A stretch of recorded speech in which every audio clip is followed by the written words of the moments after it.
My dear students, चलिए start करते हैं हम लोग lecture number 3 of irrigation engineering, your regular batch. In this हमने लास्ट लेक्चर को ख़त्म किया था, कुछ क्वेश्चंस मैंने कहा था कि आप करिए। तो पहला क्वेश्चन जो है वर्कबुक का, the best method for applying irrigation water to sandy undulating area. Sandy भी है और अंडुलेटिंग भी है, मतलब सैंड भी है और अंडुलेटेड भी है, दोनों चीज़ें हैं। तो ऐसे में which method is best? Yes, sprinkler irrigation is best. Okay. दूसरा, a sprinkler irrigation system is suitable कब? When the land gradient is steep and the soil is easily erodible. पहला ऑप्शन। दूसरा, the soil is having low permeability. Low permeability मतलब clay जैसा। Clay जैसे में preferable है या सैंड जैसे में प्रेफरेबल है? सैंड जैसे में प्रेफरेबल है, राइट? ओके, तो दूसरा ऑप्शन तो नहीं है। The water table is low. बात समझिएगा, जब वाटर टेबल लो है तब स्प्रिंकलर इरिगेशन को प्रीफर नहीं करते हैं। देखिए, वाटर टेबल लो का मतलब ये है कि वाटर टेबल काफ़ी ज़्यादा नीचे है। इसका मतलब ये है कैपिलरी राइज होकर भी इतना ऊपर तक के पानी नहीं आ पाएगा और रूट जोन अंडर नरिश्ड रह जाएंगे। देखिए, बात समझिए कि अगर हम स्प्रे के फॉर्म में पानी का डिस्चार्ज करते हैं, स्प्रिंकलर इरिगेशन में क्या है? स्प्रे है। स्प्रे के फॉर्म में अगर पानी का डिस्चार्ज करते हैं तो ये सरफेस पे रहता है और साथ ही साथ सॉइल को कुछ अंदर तक के ये नरिश भी कर देता है, मॉइस्चराइज कर देता है, लेकिन पूरी डेप्थ ऑफ रूट जोन गीली हो ये ज़रूरी नहीं है। तो जब वाटर टेबल बहुत नीचे है कि कैपिलरी राइज से भी वहाँ तक नहीं पहुँच सकता, तो ऐसे में स्प्रिंकलर इरिगेशन रिकमेंडेड नहीं है। The crops to be grown have deep roots for the same reason. अगर क्रॉप बहुत ज़्यादा डीप रूट्स वाला है, for the same reason sprinkler irrigation can not be used. Option 1 हमारा जो है वो सही है, A answer. A sprinkler irrigation system is suitable when the land gradient is steep. Gradient अगर स्टीप है, रन ऑफ बहुत हो सकता है, तो हम थोड़ा थोड़ा डिस्चार्ज करेंगे। हम यहाँ पे क्या करेंगे? थोड़ा थोड़ा जो स्प्रे के फॉर्म में डिस्चार्ज करेंगे। और इजीली इरोडेबल मतलब सैंडी सॉइल जिसमें कोहेजन कम रहता है, जो सैंडी सॉइल हो सकता है, तो उस तरीके का मटेरियल हम वहाँ पे स्प्रिंकलर इरिगेशन इस्तेमाल कर सकते हैं। ठीक। तीसरा देखिए, ये स्टूडेंट्स जनरली डाउट पूछते हैं, तो मैंने इस बार वर्कबुक में इसको डाल दिया। Sprinkler method of irrigation has a higher water application या यूज़ एफिशिएंसी। अब ये हायर वर्ड लिखा है। अब ये हायर और लोअर जब हम ये यूज़ करते हैं, किससे हायर किससे लोअर की बात होती है। मतलब हायर मतलब किससे हायर, लोअर मतलब किससे लोअर, तो ये कैसे समझें? तो देखिए, sprinkler method of irrigation has a higher water application efficiency. जैसे नॉर्मल मैं फ्री फ्लडिंग की बात करूं या बॉर्डर स्ट्रिप इरिगेशन की बात करूं, तो उसमें सरफेस में पानी तो भरा रहता है, तो इवेपोरेशन सरफेस से होता है, डेफिनेटली होता है।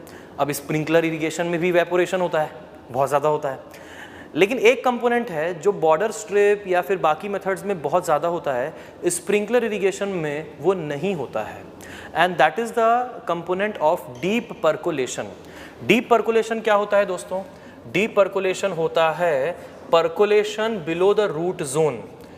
ये पर्कोलेशन है, ये अच्छी बात है, इसको इरिगेशन इंजीनियरिंग में बोलते हैं पर्कोलेशन। मतलब जब पानी इन रूट जोन तक के मूवमेंट करता है, that is percolation. What is deep percolation?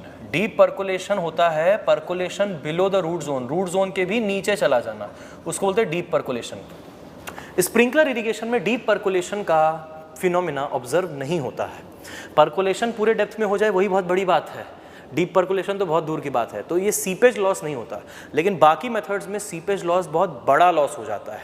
हम क्वेश्चंस भी जब करेंगे आगे तो ये भी देखेंगे, वहाँ पे seepage loss, run of loss, ये सब बहुत ज़्यादा हो जाते हैं। तो अगर ये हायर बोल रहा है तो किसके रिस्पेक्ट में हायर होता है आपको पता है? Higher with respect to border strip irrigation, क्योंकि देखिए दो कंपोनेंट है लॉस का, एक इवेपोरेशन है, पानी का इवेपोरेशन होना, वो तो दोनों जगह हो रहा है। स्प्रिंकलर में ऑब्वियसली ज़्यादा इवेपोरेशन हो रहा है, लेकिन जो सीपेज है वो बिल्कुल जीरो के बराबर है, ऑलमोस्ट जीरो के बराबर, या फिर ऐसा कह सकते हो है ही नहीं, जीरो ही है, मान सकते हो।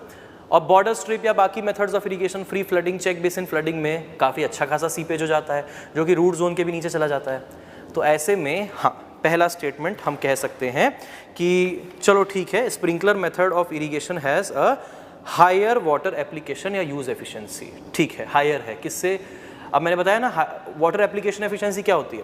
वाटर एप्लीकेशन एफिशिएंसी होती है कि जितना पानी हम डालते हैं उसका कितना पोर्शन एक्चुअली में रूट जोन में स्टोर होता है। तो हाँ, कुछ मेथड्स से बेटर है sprinkler irrigation in terms of water application efficiency, क्योंकि इसमें जो पानी का स्टोरेज होता है वो कंपैरेटिवली कुछ मेथड्स से ज़्यादा होता है। तो पहला वाला स्टेटमेंट सही बैठता है, हायर। अब ये समझना है विथ रिस्पेक्ट टू व्हाट, कुछ मेथड्स से बढ़िया है।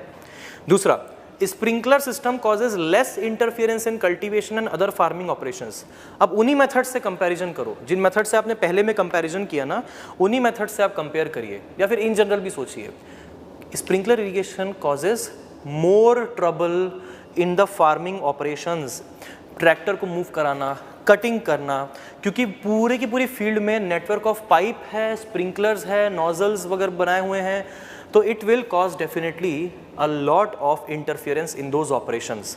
ध्यान रखना पड़ता है while we are cutting it, moving the tractor, mowing जिसको कहते हैं, तो ये सब काम करते वक्त ध्यान रखना पड़ता है। तो यस, पहला वाला सही, sprinkler system causes less interference नहीं, मोर इंटरफियरेंस। दूसरा वाला गलत, तो आंसर इज सी, थर्ड का आंसर है सी। ठीक है, तो यहाँ पे ये हमारा चैप्टर जो है ये ख़त्म होता है, पहला यूनिट। अब हम आएंगे हमारे दूसरे यूनिट में, और दूसरा यूनिट है हमारे पास, चलिए दूसरे यूनिट पे आएंगे। दूसरा यूनिट है water logging and quality of irrigation water. तो चलिए let's start with that unit, water logging and quality of irrigation water. चलिए हेडिंग दीजिए, water logging and quality of irrigation water. ये दो चीज़ों को पढ़ना है पहले before going into the main parts of the irrigation engineering, that is water requirement for crops. ठीक है, ये भी काफ़ी इंपॉर्टेंट है ऑब्जेक्टिव पॉइंट ऑफ व्यू से, हर चीज़ इंपॉर्टेंट है। जो सिलेबस में दिया है, मैं फिर से बता रहा हूँ, जो सिलेबस में है इंपॉर्टेंट है, जो नहीं है वो नहीं है, बस बात ही खत्म। अब सिलेबस में नहीं पूछना मेरे से कि क्या इंपॉर्टेंट है क्या नहीं है, सब पढ़ना है। हमको क्या मालूम क्या आने वाला है क्या नहीं आने वाला है, हु नोज। ठीक है ना, I always say to the students, you have to study everything, nobody knows कि क्या आने वाला है क्या नहीं आने वाला है, पूरा पढ़ के जाना है जो सिलेबस में है। ठीक है, चलो let us start with this chapter. क्या water logging and quality of irrigation water, quality of irrigation water. Quality of irrigation water will be dealt as per the recommendations given by IARI. IARI यानी कि Indian Agricultural Research Institute. ठीक है, तो चलिए पहले part first देखें। First part of our chapter is water logging. पहला part है वाटर लॉगिंग। वाटर लॉगिंग यानी कि जल भराव, वाटर लॉगिंग यानी कि जल भराव, जहाँ पे पानी जमा हो जाता है, उस फिनोमिना को कहते हैं वाटर लॉगिंग। एक क्रॉप के लिए वाटर लॉगिंग के मायने या वाटर लॉगिंग का मतलब क्या है आप बताएंगे। 3 केस दे रहा हूँ मैं आपको। केस नंबर 1 है, ये क्या है केस नंबर 1? केस नंबर 1 है, इस पर्टिकुलर केस में वाटर टेबल दिखाना है मुझे, तो दूसरा कलर ले लेते हैं।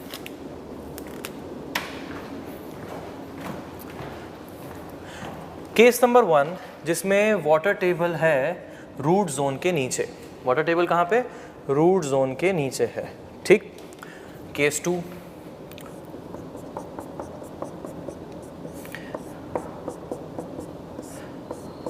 Case 2 water table root zone में आ गया, मतलब इसके नीचे पूरा पानी ही पानी है, मतलब सैचुरेटेड है कंप्लीटली। केस 3, अब आप समझ पा रहे हो कौन सा केस मैं लेने वाला हूँ। तो दैट केस इज अगर वाटर टेबल ग्राउंड लेवल के ऊपर आ गया, मतलब ये पूरा पानी से सैचुरेटेड, फील्ड भी और फील्ड के ऊपर भी पानी। ठीक है, अब बताइए कौन सा केस वाटर लॉगिंग का केस लिया जाएगा, पहला, दूसरा कि तीसरा? यहीं से क्वेश्चन में गड़बड़ी यहीं से शुरू हो जाती है आप लोगों की। सिर्फ एक ही केस है जो वाटर लॉगिंग का केस नहीं है, और वो है पहला वाला। पहला वाला case is not a case of water logging. However, the second case as well as the third case both are the cases of water logging. यहाँ भी water logging हो रही है, यहाँ भी water logging हो रही है। ध्यान दीजिएगा, water logging is not simply कि आपको ऊपर से पानी भरा हुआ दिखेगा तो ही water logging कहा जाएगा, ऐसा नहीं है। Water logging is said to be caused when any part of the plant, चाहे वो रूट हो या फिर उसके ऊपर का हिस्सा हो जो हमें दिखता है, Waterlogging is said to be caused when any part of the plant gets submerged under water. ठीक है, when any part of the plant gets submerged under water, that phenomena is called as waterlogging. ये भी waterlogging है, ये भी plant को क्षति पहुंचाएगा, ये भी पहुंचा सकता है, ये तो पहुंचाता ही है। अब यहाँ पे हम किन क्रॉप्स की बात कर रहे हैं? जो राइस जैसे नहीं है, जो 95% दूसरे क्रॉप्स हैं ना, उनकी बात हो रही है इन जनरल। राइस के लिए तो ये तो बढ़िया है, ऐसा कर दोगे तो राइस के लिए बढ़िया ही है, लेकिन ऐसा हम लोग बाकी क्रॉप्स के लिए ऐसा नहीं कह सकते। तो हम वो चीज़ बता रहे हैं जो जनरलाइज्ड है, ठीक है। अब यहाँ पे हमें देखना है दो चीज़ें, वाटर लॉगिंग के क्या क्या कॉजेज़ हो सकते हैं और वाटर लॉगिंग के क्या क्या इफ़ेक्ट्स हो सकते हैं। Causes and effects of water logging, causes and effects, क्या क्या कारण हो सकते हैं। चलिए आप खुद ही सोचिए एक के बाद एक। सबसे पहले तो हमें समझ में आ रहा है कि वाटर लॉगिंग का कारण होगा ओवर इरिगेशन करना, बहुत ही इंटेंसली इरिगेशन करना। तो over and intensive irrigation is definitely one of the cause of water logging. क्यों? क्योंकि किसी एरिया में अगर बहुत ज़्यादा पानी हमें डालने की एक कंटिन्यूस ऑपरेशन हम कर ही रहे हैं, बहुत टाइम से, सालों से उसमें इसी तरीके से होता है, तो उस एरिया का वाटर टेबल धीरे धीरे राइज कर जाएगा। जब वाटर टेबल धीरे धीरे राइज करेगा तो वाटर लॉगिंग की समस्या आ जाएगी। दूसरा होता है फ्लड का आना, कहीं फ्लड वर्ड आ गया तो वाटर लॉगिंग हो जाती है। रेनफॉल बहुत ज़्यादा एक्सेसिव हो जाना, अगर एक्सेसिव रेनफॉल हो गई तो वाटर लॉगिंग हो जाती है। सीपेज हो सकता है। सीपेज कहाँ से हो सकता है? सीपेज फ्रॉम हायर एलिवेशंस हो सकता है, ऊपर इलाकों से सीपेज होके, ये जो है seepage from higher elevations canals से भी आ सकता है। जो मान लो कहीं पे, जैसे मान लो ये एक रीजन है जहाँ पे फील्ड है, थोड़ा निचला हिस्सा है, और कैनाल मान लो थोड़े ऊपर वाले हिस्से में है, ये है हमारा कैनाल। तो अगर ऐसा कुछ है, यहाँ पे है कैनाल इस तरीके से, तो अब ऐसा हो सकता है कि अगर मान लीजिए अनलाइंड कैनाल है, अनलाइंड मतलब मिट्टी का बना हुआ कैनाल है, अनलाइंड है, किसी ने भी बना के रखा होगा, शायद गवर्नमेंट डिपार्टमेंट का नहीं हो, लोकली गांव वालों ने बना दिया हो, तो ऐसे में ये सीपेज होते होते ये इस एरिया को वाटर लॉग कर सकता है, भले ही सरफेस पे ना हो, यहाँ हो सकता है रूट जोन में आ जाए, तो ऐसे वाटर लॉगिंग हो सकती है किसी हायर एलिवेशन से रन ऑफ होते हुए। सीपेज भी कह सकता हूँ मैं, ज़रूरी नहीं है सीपेज ही हो, ऊपर से, ऊपर में अगर बरसात हो रही है तो वहाँ से पानी नीचे आ सकता है, तो रन ऑफ भी हो सकता है। तो सीपेज एंड रन ऑफ कह सकते हैं from higher elevations and canals. तो ये सब कारण हो सकते हैं हमारे वाटर लॉगिंग के। क्या क्या इफ़ेक्ट्स हो सकते हैं? इफ़ेक्ट्स में सबसे पहली चीज़ तो ये है कि यील्ड जो होगी वो हमारी पैदावार कम हो जाएगी, हमारी फील्ड कम प्रोडक्टिव कहलाएगी, यील्ड कम हो जाएगी। दूसरा, हम जानते हैं कि अगर मान लीजिए बहुत समय तक कैसे वाटर लॉगिंग बनी रहती है, सरफेस के ऊपर पानी भरा रहता है, तो इससे अनसैनिटरी कंडीशंस बनती हैं कि नहीं। जैसे डेंगू, मलेरिया जो हम डिस्कशन किए थे, इस तरह के बीमारियां जो हैं पानी से ही तो जनरेट होती है, ठहरे हुए पानी से। Unsanitary conditions might get developed. तीसरा, salinity of the soil can increase. What can increase? Salinity of the soil can increase. अब यही पूरी कहानी हमको समझनी है salinity के ऊपर। यहाँ पे हमें salinity के ऊपर बहुत बड़ी कहानी पढ़नी है, समझनी है। salinity मतलब salt का पानी में होना, और जब salt पानी में होगा तो अल्टीमेटली वो सॉइल में भी सॉल्ट देता चला जाएगा। तो सॉइल में जो पानी होगा, ओवरऑल हम कहेंगे उस सिस्टम में सॉल्ट का कॉन्सेंट्रेशन बढ़ता जाएगा। तो मैंने लिखा है can, I am not saying it will definitely increase, it can increase, हो सकता है। क्या क्या कारण हो सकते हैं वो भी हमें पढ़ने हैं, ठीक है। तो चलिए, जो जितना भी मैंने यहाँ पे लिखा है पहले उतना डिक्टेट करा देता हूँ, उतना आप लोग नोट डाउन करिए, उसके बाद फिर अपन इतना लिख लेते हैं, उसके बाद फिर आगे देखते हैं। Give the heading. चैप्टर का नाम water logging and quality of irrigation water. Then give a subheading water logging. Give a subheading water logging. ठीक, चलिए लिखिए। An area is said to be waterlogged. An area is said to be waterlogged. L-O-G-G-E-D. An area is said to be waterlogged if the productivity of land gets reduced. If the productivity of land gets reduced, an area is said to be waterlogged if the productivity of land gets reduced due to high water table, due to high water table, productivity of land gets reduced due to high water table, full stop. This makes the soil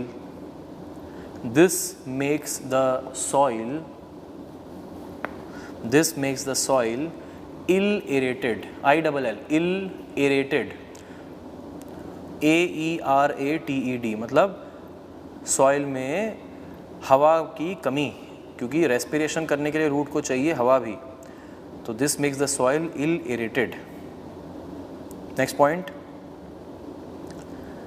water logging is said to be caused, water logging is said, SAID, said to be caused, water logging is said to be caused even if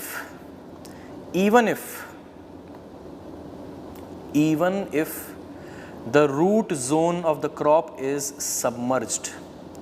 Water logging is said to be caused even if the root zone of the crop is submerged. The root zone of the crop is submerged. इसके बाद ये 3 diagram बना लेंगे, ये तीनों दिखा देना diagram, दिख रहे हैं बोर्ड के? हाँ, तो ये तीनों डायग्राम आप बना देंगे 1 2 3. ये वाटर लॉगिंग के केस हैं, ये नहीं है, ठीक है? तीनों बना लीजिए, पॉज कर लो वीडियो, बना लो.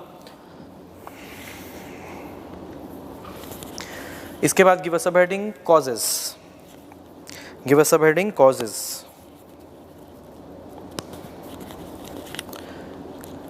Causes. First, over and intensive irrigation. Over and intensive irrigation. Over and intensive irrigation. Over and intensive irrigation. Second, seepage and runoff. Seepage and runoff. Seepage and runoff from higher elevations and canals. Seepage and runoff from higher elevations and canals. Third, excessive rainfall. Excessive rainfall. Excessive rainfall. Next, submergence due to flood. Submergence due to flood. Submergence due to flood. Next, और भी ऐसे कुछ हैं. Next, 5th point लिखिए, irregular topography. मतलब irregular topography उस जगह की टोपोग्राफी है, ऊपर नीचे चल रहा है, तो इस तरीके से अगर चलेगा तो जिन जगहों निचले हिस्सों में पानी भरने की समस्या हो सकती है, इस तरीके से इर्रेगुलर टोपोग्राफी. ऑलराइट, लिख लीजिए इर्रेगुलर टोपोग्राफी और टेरेन. इर्रेगुलर टोपोग्राफी और टेरेन, TERRAIN, इर्रेगुलर टोपोग्राफी और terrain. And last one, 6th one, inadequate natural drainage system. Inadequate natural drainage system. Natural drainage system nature ने बनाया है. ड्रेनेज सिस्टम कौन सा होता है? Natural drainage system. What is a natural drain? Natural drain is nothing but river. तो अगर उस जगह की रिवर इतना डिस्चार्ज कैरी नहीं कर सकती है जितना फ्लड वर्ड के दौरान आ सकता है, तो अब ऐसे में उस जगह पे बाढ़ आ जाएगी, पानी भर जाएगा, वाटर लॉगिंग हो जाएगी. तो inadequate natural drainage system. Natural drainage मतलब नेचर का अपना तरीका है पानी को ड्रेन आउट करने का, और नेचर ने बनाए हैं रिवर्स. तो इनएडिक्वेट नेचुरल ड्रेनेज सिस्टम मतलब रिवर्स की inadequacy to carry that much amount of discharge which leads to water logging. Right, इसके बाद give a subheading effects of water logging. Subheading effects of water logging. Effects में पहला लिखिएगा, effects of water logging में first one, productivity of agricultural field reduces. Productivity of agricultural field reduces. Productivity of agricultural field reduces. Second, it may lead to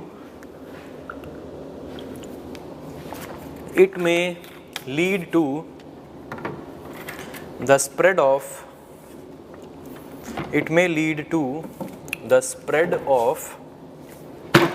waterborne diseases. It may lead to the spread of waterborne, B-O-R-N-E, waterborne diseases. Third, it can increase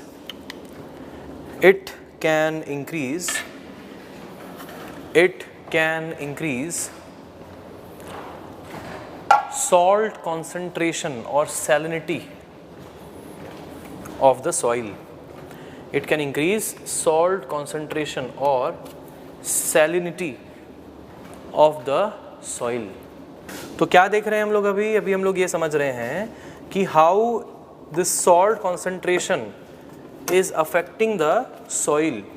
salt concentration किस तरीके से soil को affect करता है वो देखेंगे. उसको देखने के लिए चलिए एक वीडियो की मदद से इसको समझेंगे. सैलिनिटी इन द सॉइल की, yes, this is the video which we need to see now. All right, देखिएगा ये है रूट. जो आपके अभी स्क्रीन में दिख रहा है वो है root.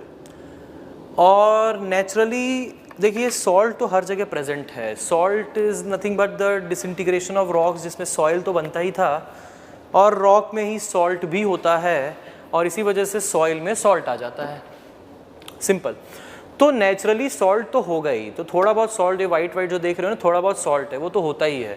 You can not avoid the salt all together from the soil. Soil से सॉल्ट को पूरी तरीके से हटाया नहीं जा सकता. थोड़ा बहुत तो सॉल्ट होगा ही, लेट इट बी. सॉल्ट की टेंडेंसी को हमें समझना होगा कि सॉल्ट करता क्या है. सॉल्ट पहली चीज़ तो ये है कि होता क्या है. पहली बात तो ये समझनी पड़ेगी कि सॉल्ट होता क्या है. क्या NaCl सॉल्ट होता है? क्या सॉल्ट को डिफाइन करना है तो हम बोलेंगे NaCl इज अ सॉल्ट? ये तो एक टाइप ऑफ सॉल्ट है. सॉल्ट की जनरल डेफिनेशन कैसे, जैसे हम लोग एनवायरमेंटल इंजीनियरिंग में भी सॉल्ट की बातें करते हैं बहुत ज़्यादा. जो भी कोई कंपाउंड्स यूज़ करते हैं, एलम यूज़ करते हैं, फेरिक क्लोराइड, फेरस सल्फेट, जो कोएगुलेंट्स होते हैं वो यूज़ करते हैं. सब क्या हैं? वो सब सॉल्ट्स हैं. Salt in general is any such compound. Salt in general is any such compound which can get dissociated into a distinct positively charged and a negatively charged ion. Salt is a compound which can dissociate into a distinct positively charged and a negatively charged ion. Okay? तो ये positively charge जो ion होता है, जो proportion positively charge वाला होता है, उसको हम कहते हैं कैटायन. जो नेगेटिवली चार्ज वाला पोर्शन होता है उसको क्या कहते हैं? एनायन. तो जो कैटायन और एनायन में टूटता है, इसका जो बॉन्ड होता है आपस में वो होता है आयोनिक बॉन्ड. ये जो बॉन्ड होता है आपस में वो होता है एक आयोनिक बॉन्ड. ये आयोनिक बॉन्ड पानी में डालने के बाद टूटता है और पानी में सॉल्ट डिज़ोल्व होता है. लेकिन पानी की सॉल्ट को डिज़ोल्व करने की एक लिमिट होती है. उसके बाद वो पानी कंप्लीटली सैचुरेट हो जाता है विद द सॉल्ट और वो फर्दर डिज़ोल्व नहीं होता है. ये चीज़ हम लोग डिटेल में इक्वेशन के माध्यम से एनवायरनमेंट में देखते हैं. लेकिन हाँ, क्लासरूम में बहुत ज़्यादा इस पर डिस्कशन नहीं करते हैं. इसके लिए एक मैंने डेडिकेटेड वीडियो बना दी है, CTQ में बना दी है एक वीडियो डेडिकेटेडली, और वो है lecture number 1 of CTQ. CTQ का जो पहला लेक्चर है वो बन गया है, वो डल गया है. उसमें मैंने हर चीज़ बता दी है. पहले लेक्चर में जो बेसिक्स हैं पूरा एनवायरमेंटल इंजीनियरिंग का वो वहाँ पे मैंने क्लियर कर दिया है. तो वहाँ पे, और अभी जो मैंने थोड़ा बहुत बताया वो, तो अभी इरिगेशन के लिए जितना बताया उतना सफिशेंट है. ठीक है. अभी देखिए जो सॉल्ट होता है, सॉल्ट जो है बहुत सारे तरह तरह के सॉल्ट्स होते हैं. क्या NaCl एक सॉल्ट है? हाँ जी, बिल्कुल एक सॉल्ट है. क्या MgSO4 एक सॉल्ट है? जी बिल्कुल एक सॉल्ट है। कैल्शियम क्लोराइड सॉल्ट है? बिल्कुल सॉल्ट है। सब सॉल्ट ही है, क्योंकि इसमें एक डिस्टिंक्ट मेटालिक पोर्शन है और एक डिस्टिंक्ट नॉन मेटालिक पोर्शन है। ये किस बॉन्ड से बंधे हुए हैं? ये आयोनिक बॉन्ड से बंधे हुए हैं। पानी के आसपास आते ही इनका बॉन्ड टूटने लग जाता है। पानी के आसपास आते ही इनका बॉन्ड टूटने लग जाता है और पानी इस क्रिस्टलाइन स्ट्रक्चर को मतलब तोड़ने लग जाता है। पानी भी पोलर है, सॉल्ट भी पोलर है। पानी polar, salt polar. Polarity will attract counter polarity, positive will attract negative, negative will attract positive. इस तरीके से क्रिस्टलाइन स्ट्रक्चर डिस्ट्रॉय हो जाता है। अब ऐसे में यहाँ पे भी सॉल्ट है। अब जो कॉमनली जो प्रेजेंट सॉल्ट्स हैं सॉइल में, हम उनकी बात करेंगे, क्योंकि उनके नेचर से हमें एक ओवरऑल नेचर या बिहेवियर समझ में आएगा। जो सॉल्ट्स प्रेजेंट हो सकते हैं वो तो बहुत सारे तरह के होते हैं, लेकिन इनमें भी जो प्रीडोमिनेंटली प्रेजेंट होते हैं, कहने का मतलब है जो 95-98% से भी ज़्यादा प्रेजेंट है, मतलब आप बाकियों का बिहेवियर इंडिविजुअली देखोगे तो वो आधा परसेंट 1% ही सॉल्ट है। उसको ना देख करके जो सबसे ज़्यादा क्वांटिटी में प्रेजेंट है, हम उस पर फोकस करें तो हम उस बिहेवियर को अच्छे से समझ भी पाएंगे, पहली चीज़। दूसरा, अगर हमें रिमूव करना होगा सॉल्ट को, जो भी नुकसान पहुंचा रहा होगा सॉल्ट, तो अगर हमें रिमूव करना होगा तो रिमूव करने के लिए हम उनको टारगेट करेंगे जो सबसे ज़्यादा क्वांटिटी में है। ठीक है, तो जैसे अब यहाँ पे बात करें तो यहाँ पे 3 सॉल्ट होते हैं जो सबसे ज़्यादा क्वांटिटी में प्रेजेंट होते हैं। एक होता है सोडियम क्लोराइड, एक होता है सोडियम सल्फेट और एक होता है सोडियम कार्बोनेट। ये जो 3 सॉल्ट होते हैं दोस्तों, ये सबसे ज़्यादा क्वांटिटी में प्रेजेंट होते हैं नेचुरल सॉइल में। ये नेचुरल सॉइल में सबसे ज़्यादा क्वांटिटी में यही प्रेजेंट होते हैं। मतलब अगर आप पूरा सॉल्ट एनालिसिस करोगे तो उसमें आपको 95% से भी ऊपर ये तीनों सॉल्ट मिलेंगे और बाकी 5% बाकी 100 तरह के सॉल्ट होंगे। तो इसी कारण हम इनके बिहेवियर पे ज़्यादा फोकस करते हैं। अब इस वीडियो में फिलहाल सोडियम क्लोराइड को बताया है। जैसे सोडियम क्लोराइड है वैसे ही आप सोडियम कार्बोनेट और सोडियम सल्फेट को भी आप देख सकते हैं। तो चलिए, I will play the video now. देखिए, सलाइन सॉइल, बहुत सारी सॉल्ट प्रेजेंट है। इसमें इन्होंने सोडियम क्लोराइड को दिखाया है, एक को समझाया है, इसी तरीके से बाकियों को भी समझ सकते हैं। सॉल्ट के क्रिस्टल्स बहुत सारा पानी एब्जॉर्ब भी कर लेते हैं और साथ ही साथ पानी में घुल भी जाते हैं। पानी के साथ साथ ये मिल जाते हैं। सोडियम को बहुत सारा पानी अपनी तरफ अट्रैक्ट कर लेता है, क्लोराइड को, तो इससे इसका क्रिस्टलाइन स्ट्रक्चर जो है टूटने लगता है। ये क्रिस्टलाइन फॉर्म में जुड़े हुए थे, अब पानी आया, ये भी पोलर है। सोडियम पॉजिटिव, ऑक्सीजन वो सोडियम को अट्रैक्ट करेगा और उस बॉन्ड को तोड़ेगा, सोडियम क्लोराइड वाले बॉन्ड को, और हाइड्रोजन क्लोराइड को अट्रैक्ट करके वो सोडियम क्लोराइड के बॉन्ड को तोड़ेगा। ऐसे कर करके ये बॉन्ड को तोड़ने लग जाते हैं। तो क्या होता है, एक और चीज़ है, बॉन्ड तो टूटता है वो तो ठीक है, लेकिन साथ ही साथ ये भी तो हो रहा है कि एक एक एटम के इर्द गिर्द हजारों molecules of water are being attracted. अब ये बोथ वेज आपको सोचना है।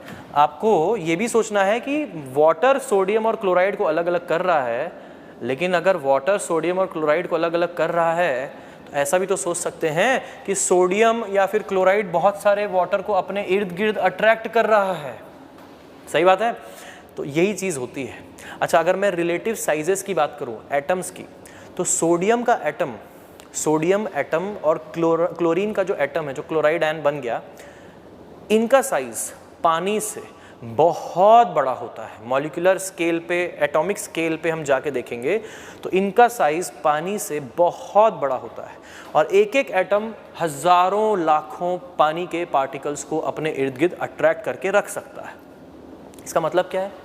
इसका मतलब ये है, इसका मतलब रूट्स के लिए क्या है? इसका मतलब ये है कि salt retains a lot of water around itself. इसी कारण तो हमको बोला जाता है ना, बीपी के दौरान जब जिसको बीपी ज़्यादा होता है बोलते हैं नमक कम करो, और बीपी कम है तो बोलते हैं नमक बढ़ाओ अपनी डाइट में।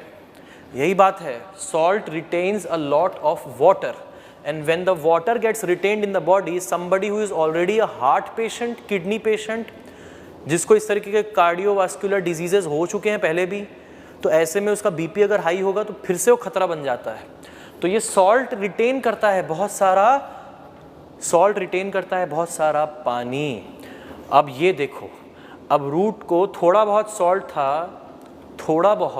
सॉल्ट था सॉइल में, थोड़ा बहुत सॉल्ट है, उससे खास फर्क नहीं पड़ता, कोई बात नहीं, रूट को पानी भरपूर मिलता रहेगा। लेकिन जब सॉल्ट कॉन्सेंट्रेशन बहुत बढ़ जाएगी, यूएस में 67% of the land almost is affected like this, बंजर ज़मीन है वहाँ की। हम इंडिया में बहुत लकी हैं कि हमारे ज़मीन इतनी बंजर नहीं है। We have to take care of our land. देखिए क्या हो जा रहा है, क्या हालत हो गई, क्यों हुआ ऐसा? क्योंकि अगर सॉल्ट कॉन्सेंट्रेशन अगर over a period of time बढ़ता चला गया, तो जब हम पानी डालेंगे तो ये सॉल्ट ही खूब सारा पानी अपने अंदर ले लेगा, और जब ये खूब सारा पानी एब्जॉर्ब कर लेगा तो ऐसे में रूट के लिए पानी जो है वो कम बचेगा। अब एक बार कम बचा, चलो कोई बात नहीं, इस फसल में थोड़ी सी पैदावार कम हुई, अगली फसल में सॉल्ट कॉन्सेंट्रेशन और बढ़ गया था। बढ़ने के बहुत सारे कारण हैं, अभी मैं बताऊंगा बढ़ने के कारण क्या क्या हो सकते हैं। गंदा पानी होगा इस्तेमाल करने से बहुत सारे कारण हो जाते हैं। तो अगली बार थोड़ी और पैदावार कम होगी, इसके बाद over a period of time कंसिक्यूटिवली हम और करते चले जाएंगे। एक पॉइंट ऑफ टाइम ऐसा आएगा जब पैदावार हो ही नहीं पाएगी, ज़मीन बंजर कहलाएगी, बंजर ज़मीन, या फिर अशर सॉइल कहते हैं। अशर सॉइल और बंजर सॉइल, हिंदी में बंजर, इंग्लिश में अशर सॉइल। तो ऐसे में सॉल्ट बहुत खतरनाक हो सकता है, रूट्स को ग्रो होने नहीं देता है। जो हम पानी सप्लाई करते हैं वो चला जाता है सॉल्ट की रिक्वायरमेंट को सेटिस्फाई करने में, वो वहाँ पे चला जाता है। तो ये एक बड़ी समस्या है, समझ रहे हैं, ये एक बहुत बड़ी प्रॉब्लम है। चलिए लाइट ऑन करिए, अब इनके साथ आगे की बात करें, उसके बाद फिर एक वीडियो पे आएंगे। तो जैसा कि मैंने बताया, affect of salt in soil की बात हो रही है। तो effect of salt in soil, इसकी बात हो रही है। ये जो effect of salt in soil है, इसमें हम उन सॉइल की बात कर रहे हैं, उन सॉल्ट्स की बात कर रहे हैं जो बहुत ज़्यादा क्वांटिटी में पानी में प्रेजेंट हो सकती हैं। जो पानी में सबसे ज़्यादा क्वांटिटी में प्रेजेंट होगी वो सॉइल में भी सबसे ज़्यादा क्वांटिटी में दिखाई पड़ेगी, और वो होते हैं सोडियम के सॉल्ट्स। और उसमें sodium chloride, sodium sulphate and sodium carbonate होते हैं। समझे? Sodium chloride, sodium sulphate, sodium carbonate. तो प्रीडोमिनेटली हम इन्हीं पे फोकस करते हैं। बाकी और भी सॉल्ट हैं, ऐसा नहीं है, ये भी है और बाकी भी है। तो सोडियम क्लोराइड और सोडियम सल्फेट ये दोनों एक कैटेगरी में रखे जाते हैं, और सोडियम कार्बोनेट को अलग रखा जाता है। ऐसा इसलिए because of the colour of efflorescence produced by them, because of the colour of efflorescence produced by them. What do we mean by efflorescence? Efflorescence होता है कि जब ज़मीन से पानी इवेपोरेट कर जाता है तो वो सॉइल के क्रिस्टल्स छोड़ जाता है। जब ज़मीन से पानी इवेपोरेट कर जाता है तो वो सॉइल के क्रिस्टल्स सरफेस पे छोड़ जाता है। तो ऐसे क्रिस्टल सरफेस पे रह जाते हैं। ये जो क्रिस्टल सरफेस पे रह जाते हैं, जो एक परत बना देते हैं सरफेस पे, इसी लेयर को हम कहते हैं एफ्लोरेसेंस। इसी लेयर को हम कहते हैं एफ्लोरेसेंस। ये जो एफ्लोरेसेंस इनका बनता है, सोडियम क्लोराइड और सोडियम सल्फेट का, दीज आर वाइट कलर्ड, तो they produce white efflorescence, they produce white efflorescence. Sodium carbonate का कलर होता है ग्रेइश ब्लैक या फिर ब्लैक, प्योर फॉर्म में काला होता है। वैसे ग्रेइश ब्लैक जो है, थोड़ा बहुत इम्प्योरिटी रहती है ना सॉल्ट में, तो ग्रेइश ब्लैक रहता है यूजुअली। तो सोडियम कार्बोनेट जो प्रोड्यूस करेगा एफ्लोरेसेंस, वो वही प्रोड्यूस करेगा जो उसका खुद का कलर है, तो ब्लैक एफ्लोरेसेंस कॉज करता है। इसी कारण इन दोनों सॉल्ट्स को हम कहते हैं वाइट अल्कली, इन दोनों सॉल्ट्स को हम कहते हैं वाइट अल्कली, और सोडियम कार्बोनेट को हम कहते हैं black alkali. Black alkali, alkali क्यों? Because sodium is an alkali metal, है लीना की रुबीना के साथ फ्रेंडशिप। किसके साथ फ्रेंडशिप हुई? लीना की रुबीना के साथ। क्या बता रहा हूँ मैं यहाँ पे मैं पीरियोडिक टेबल का पहला ग्रुप बता रहा हूँ, हाइड्रोजन लिथियम सोडियम वाला। तो उसमें सोडियम है पहला, और पहले ग्रुप में जो मेटल्स होते हैं उनको क्या बोलते हैं? Alkali metal. इसी वजह से ये है वाइट अल्कली और ये है ब्लैक अल्कली। ठीक है, तो white alkali, black alkali, because of the efflorescence caused by them. ठीक है, प्रॉपर्टी इनकी देखिए, प्रॉपर्टी इनकी ऐसी है कि सोडियम क्लोराइड और सोडियम सल्फेट पानी में डिसॉल्व ज़्यादा होते हैं, ये they dissolve more in water, they dissolve more in water, ठीक है। बट ये जो सोडियम कार्बोनेट है it dissolves less in water, sodium carbonate कम डिसॉल्व करता है पानी में, it dissolves less in water, dissolves less in water, ठीक है। तो it dissolves more in water, it dissolves less in water. तो क्यों हम डिसोल्यूशन की बात कर रहे हैं यहाँ पे, क्यों जानना चाहते हैं इस सॉल्ट की सॉल्युबिलिटी, इसके पीछे का एक रीज़न है और वो रीज़न हम लोग समझेंगे थोड़ी देर में। बट अभी तक हम जितना पढ़े हैं उतना हम लोग नोट डाउन करेंगे, ठीक है। Give the heading effect of salt in soil. चलिए लिखिए इसमें, start writing.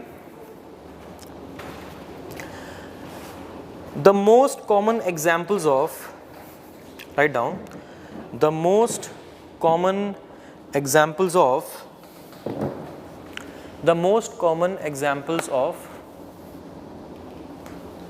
injurious salts, the most common examples of injurious, injurious, injurious salts present in soil are sodium chloride NaCl,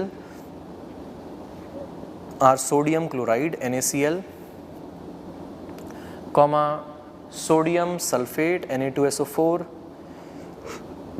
sodium sulfate Na2SO4 and sodium carbonate Na2CO3, and sodium carbonate Na2CO3. Next point wise लिखेंगे। Next point,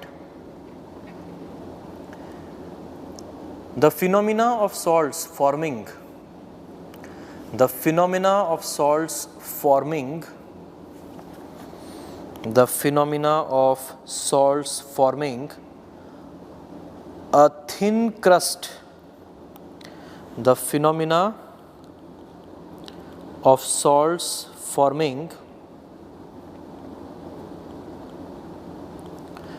a thin crust on the surface, thin crust on the surface after the evaporation of water, after the evaporation of water from the surface, after the evaporation of water, after the evaporation of water from the surface is called as efflorescence, is called as efflorescence, is called as efflorescence, okay, EFF LORESCENCE, EFFLORESCENCE,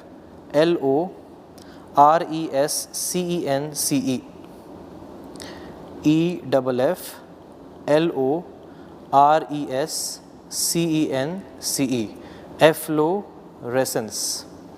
Next point, NaCl and Na2SO4, NaCl and Na2SO4 are called as white alkali. NaCl and Na2SO4 are called as white alkali,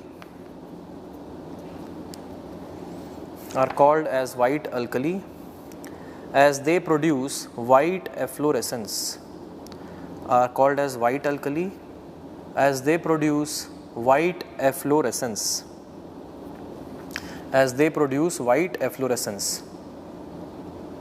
Next, Na2CO3 यानी sodium carbonate, Na2CO3 is called as black alkali, Na2CO3 is called as black alkali as it produces black efflorescence, Na2CO3 is called as black alkali as it produces black efflorescence.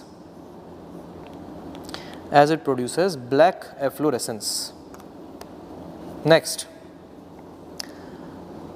white alkali is more soluble in water. White alkali is more soluble in water. White alkali is more soluble in water as compared to black alkali. White alkali is more soluble in water as compared to black alkali.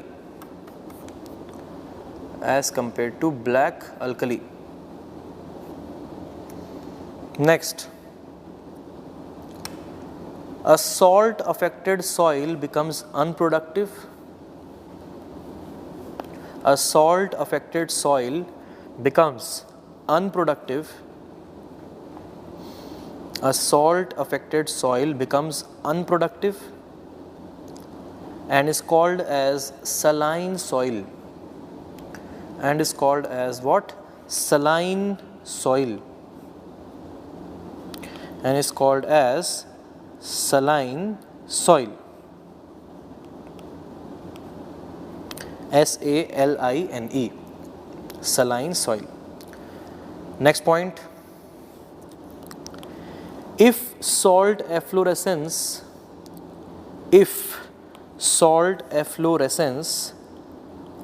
continues, if salt efflorescence continues for a long period,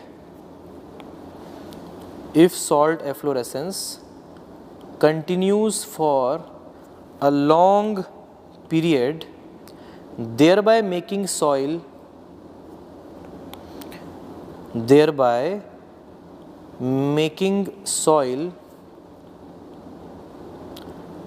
highly unproductive, thereby making soil highly unproductive, comma, it is called as क्या? बंजर और usar soil. बंजर हिंदी में, वैसे बंजर word भी Oxford dictionary में add हो गया है. सो बंजर और usar soil, it is called as banjar और अशर, USHER, बंजर. तो बंजर और अशर सॉइल, इस तरह के सॉइल को हम कहते हैं बंजर या फिर अशर soil. All right, so this is the basic. Now coming to the next thing, that is, so is there any way out? क्या कोई तरीका है कि इस बंजर ज़मीन में वापस से वैसी ही फसलें उगा सकें जैसे पहले उगाया करते थे? Yes, तरीका है, बहुत अच्छा तरीका है रिक्लेमेशन करने का. इसको कहते हैं रिक्लेमेशन, इस प्रोसेस को कहते हैं reclamation. So let us understand reclamation of salt affected soil. Salt affected soil को कैसे रिक्लेम किया जा सकता है, कैसे हम वापस से उसमें कोई ना कोई क्रॉप ग्रो कर सकते हैं, कैसे कर सकते हैं. इसको रिक्लेम करने का जो प्रोसेस होता है इसको कहते हैं leaching. That process is called as what? Leaching. Leaching process को हमें समझना होगा और इसको फिर बाद में हम लोग न्यूमेरिकली भी देखेंगे. ठीक है, लीचिंग प्रोसेस क्या होता है, चलिए आइए समझते हैं. लीचिंग प्रोसेस को समझने के लिए हम एक काम करेंगे, हम एक वीडियो पे फिर से आएंगे और फिर समझेंगे. चलिए, before going into that video, पहले मैं थोड़ा सा आपको बता दूं. इस लीचिंग प्रोसेस में हम यूज़ करते हैं गुड क्वालिटी वाटर का. हम यूज़ करते हैं गुड क्वालिटी. इसकी quality as per the Indian Agricultural Research Institute standards define होती है. गुड क्वालिटी, ऐसी किसी भी वाटर से लीचिंग नहीं होती, गुड क्वालिटी वाटर से लीचिंग होती है. इसमें गुड क्वालिटी वाटर में पहले से जो सॉल्ट होता है वो काफ़ी कम होता है, या कह सकते हो ना के बराबर होता है. जब किसी भी फील्ड में एफ्लोरेसेंस पाया जाता है, मतलब ये है कि उस फील्ड में सॉल्ट बहुत है, तभी ना सरफेस से जब पानी गया, इवेपोरेट हुआ, तो यहाँ पे पैचेस, इस तरीके के एफ्लोरेसेंस के पैचेस मिल गए. तो क्या किया जाता है, इसमें excess good quality irrigation water को यूज़ करके एक्स्ट्रा जो पानी निकलता है उसको फील्ड से बाहर ड्रेन आउट किया जाता है। जैसे मान लो खेती बाड़ी का काम चल रहा है, कोई क्रॉप ग्रो हो रहा है, लेकिन अब ये भी पता चल गया है कि क्रॉप तो ग्रो कर रहा है अभी फ़िलहाल, लेकिन उस फील्ड में सॉल्ट बढ़ रहा है। तो जब हम इरिगेशन करेंगे तो हम क्रॉप की नीड को तो सेटिस्फाई करेंगे ही, तो जो क्रॉप को ग्रो करने के लिए चाहिए वो तो हम सेटिस्फाई करेंगे, लेकिन हमें मान लीजिए ऐसे पैचेस ऑफ सॉल्ट दिखाई दे रहे हैं ब्लैक अल्कली, वाइट अल्कली के, तो हम क्या करेंगे, हम जब पानी डिस्चार्ज करेंगे तब हम इसमें एक एडिशनल यानी तो एक्स्ट्रा वाटर भी इसके ऊपर डालेंगे। एक्स्ट्रा वाटर जो हमें पता है कि प्लांट यूज़ नहीं करेगा, हमें मालूम है बहुत अच्छे से कि वो प्लांट यूज़ नहीं करेगा क्योंकि वो एक्स्ट्रा है, उतना पानी डालेंगे जितना सॉइल स्टोर भी नहीं कर सकता, उससे ज़्यादा ही डाल देंगे। और जो एक्स्ट्रा वाटर निकलेगा उसको यहाँ से हटा लिया जाएगा, ड्रेन आउट कर लिया जाएगा। ड्रेन आउट करने के लिए एक साइंटिफिक तरीका होता है विद द हेल्प ऑफ सब surface drainage system. What do mean by that? सब सरफेस ड्रेनेज सिस्टम। शुरुआत में जब ये बनाया गया था तो यहाँ पे जो यूरोपियन कंट्रीज़ हैं वहाँ पर टाइल्स की मदद से ये काम किया जाता था, टाइल ड्रेनेज सिस्टम इसको बोलते थे। लेकिन बाद में टाइल के बाद फिर पीवीसीज आने लग गए, ठीक है, उसका other materials, other durable materials, geosynthetic materials आने लग गए। तो ऐसे में फिर बाद में ये टाइल वर्ड का यूज़ ना करके टाइल ड्रेनेज पहले बोलते थे, अब इसको नॉर्मली सब सरफेस ड्रेनेज बोलते हैं, क्योंकि पहले यूजुअली इसमें टाइल्स का इस्तेमाल होता था। अब इसमें क्या करते हैं हम स्पेशल पाइप्स होते हैं, उन स्पेशल पाइप्स को फील्ड के नीचे पहले से ही इंस्टॉल कर देते हैं। उन स्पेशल पाइप्स को फील्ड के नीचे पहले से ही इंस्टॉल कर देते हैं। ये ग्राउंड सरफेस के नीचे है, ये पूरा ग्राउंड सरफेस के जो है ना दोस्तों, ये सब उसके नीचे है, ठीक है। इस तरीके से हम ये पाइप्स को इंस्टॉल कर देते हैं ग्राउंड सरफेस के नीचे। हमारी कंट्री में जो इस तरह के पाइप्स मैन्युफैक्चर करने वाली कंपनी है, जिसको भाई प्रमोट करते हैं, भाई कौन, भाई सलमान भाई, वो प्रमोट करते हैं ना, कौन सा पाइप? एस्ट्रल पाइप। यस, तो Astral pipe is the company which makes the subsurface drainage system in our country. इनकी वेबसाइट में जाएंगे आप, इनकी वेबसाइट में फ्रंट पेज पे ही आपको सब surface drainage system agricultural solutions में मिलेगा। कैसे पाइप्स होते हैं ये पाइप्स ऐसे होते हैं, यूजुअली इनके ऊपर में परफोरेशंस होते हैं, इनके ऊपर में ऐसे परफोरेशंस होते हैं। जब कभी भी आप एक्स्ट्रा पानी डालते हैं तो क्या करेगा, वो extra water, good quality water जिसमें सॉल्ट कम है, वो फील्ड के सॉल्ट को डिज़ोल्व करेगा, वो फील्ड के सॉल्ट को डिज़ोल्व कर देगा और खुद में डिज़ोल्व करने के बाद वो नीचे आएगा। जब नीचे आएगा तो इस ड्रेनेज सिस्टम में एंटर करेगा, इस ड्रेनेज सिस्टम में ऊपर में जो परफोरेशन है वहाँ से एंटर करेगा और इस ड्रेनेज सिस्टम को हम क्या करते हैं, एक एंगल पे प्लेस करते हैं और ये जो छोटे छोटे जो पाइप्स होते हैं इनको हम एक कनेक्ट करते हैं एक बड़े पाइप से। इनको कनेक्ट करते हैं किससे? एक बड़े या मेन पाइप से। इस तरीके से जो छोटे छोटे पाइप्स, फील्ड के बाहर एक बड़ा पाइप भी है, मेन पाइप, वो हो जाता है। तो इन सब से पानी लेने के बाद, इनमें कलेक्ट करने के बाद ये फिर ये फील्ड से बाहर निकाल लिया जाता है। इस तरीके से एक प्रॉपर सिस्टमैटिक वे में एक फील्ड में हम एक्स्ट्रा वाटर का डिस्चार्ज करते हैं। और ऐसा नहीं कि फिर इसको हम लोग जाने दिए और ग्राउंड वाटर टेबल में जाने दिए। अगर ग्राउंड वाटर टेबल में सॉल्टी वाटर गया तो वही तो घूम फिर के कर्मा के जैसे वही चीज़ फिर क्या होगी, ऊपर आएगा और वापस फील्ड में फिर से सॉल्ट क्रिएट कर देगा। तो हम यहाँ पे जो हटा रहे हैं ऊपर से पानी, मेक श्योर करना है कि उसको फील्ड से बाहर ही निकाला जाए। फील्ड से बाहर निकाल करके इसको या तो हम लोग किसी सीवेज ट्रीटमेंट प्लांट में भेज सकते हैं, किसी गंदे पानी के नहर में बहा सकते हैं। ऐसे करके इसको उस एरिया से हटाना ज़रूरी रहता है। तो इस तरीके का एक सब सरफेस ड्रेनेज सिस्टम होता है और इस पूरे प्रोसेस को कहते हैं लीचिंग। इंटरव्यूज़ में पूछा जाता है लीचिंग क्या है। यहाँ पे आप आधा आंसर देते हैं और फिर आपको लगता है कि आपने आंसर सही दे दिया, जो कि गलत होता है। इंटरव्यू में जो क्वेश्चन आता है लीचिंग के बारे में पूछा जाता है, leaching is not only applying excess good quality water to dissolve the salt. Leaching is not only applying excess good quality irrigation water to dissolve the salt. It is also to remove that extra water which you have applied. आपको जो extra आपने apply किया है उसको भी हटाना पड़ेगा। ये पूरा प्रोसेस है लीचिंग का कि एक्स्ट्रा वाटर डालो, सॉल्ट को डिसॉल्व कराओ, नीचे आने दो और उसके बाद फिर इसको बाहर निकाल लो। ये पूरा ग्रेविटी बेस्ड सिस्टम होता है, पंप की ज़रूरत नहीं पड़ती है। हम जहाँ से भी फील्ड में इंस्टॉल करते हैं तो सब कुछ एक पर्टिकुलर स्मॉल एंगल, जैसे हमारे वॉशरूम्स होते हैं जिनमें कि एक स्लाइट एंगल होता है, तो जहाँ भी पानी गिरे तो वो आउटलेट की तरफ ही जाता है। इसी तरीके से ये भी स्लाइट एंगल पे प्लेस्ड होते हैं। जनरली 1:100 से 1:150 का एंगल होता है स्लोप, लॉन्गिट्यूडनल स्लोप।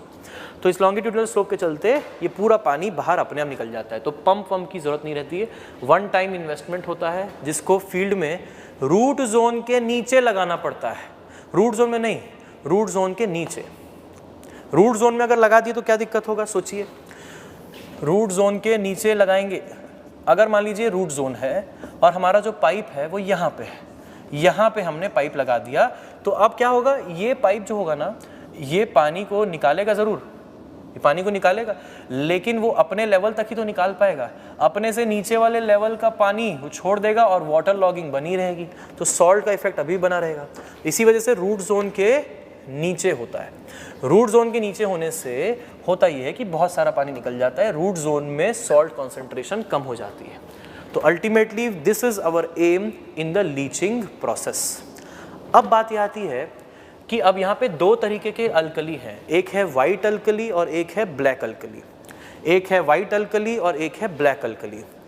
अब वाइट अल्कली जैसे कि प्रॉपर्टी है कि white alkali is more soluble in water, जो मैंने आपको बताया।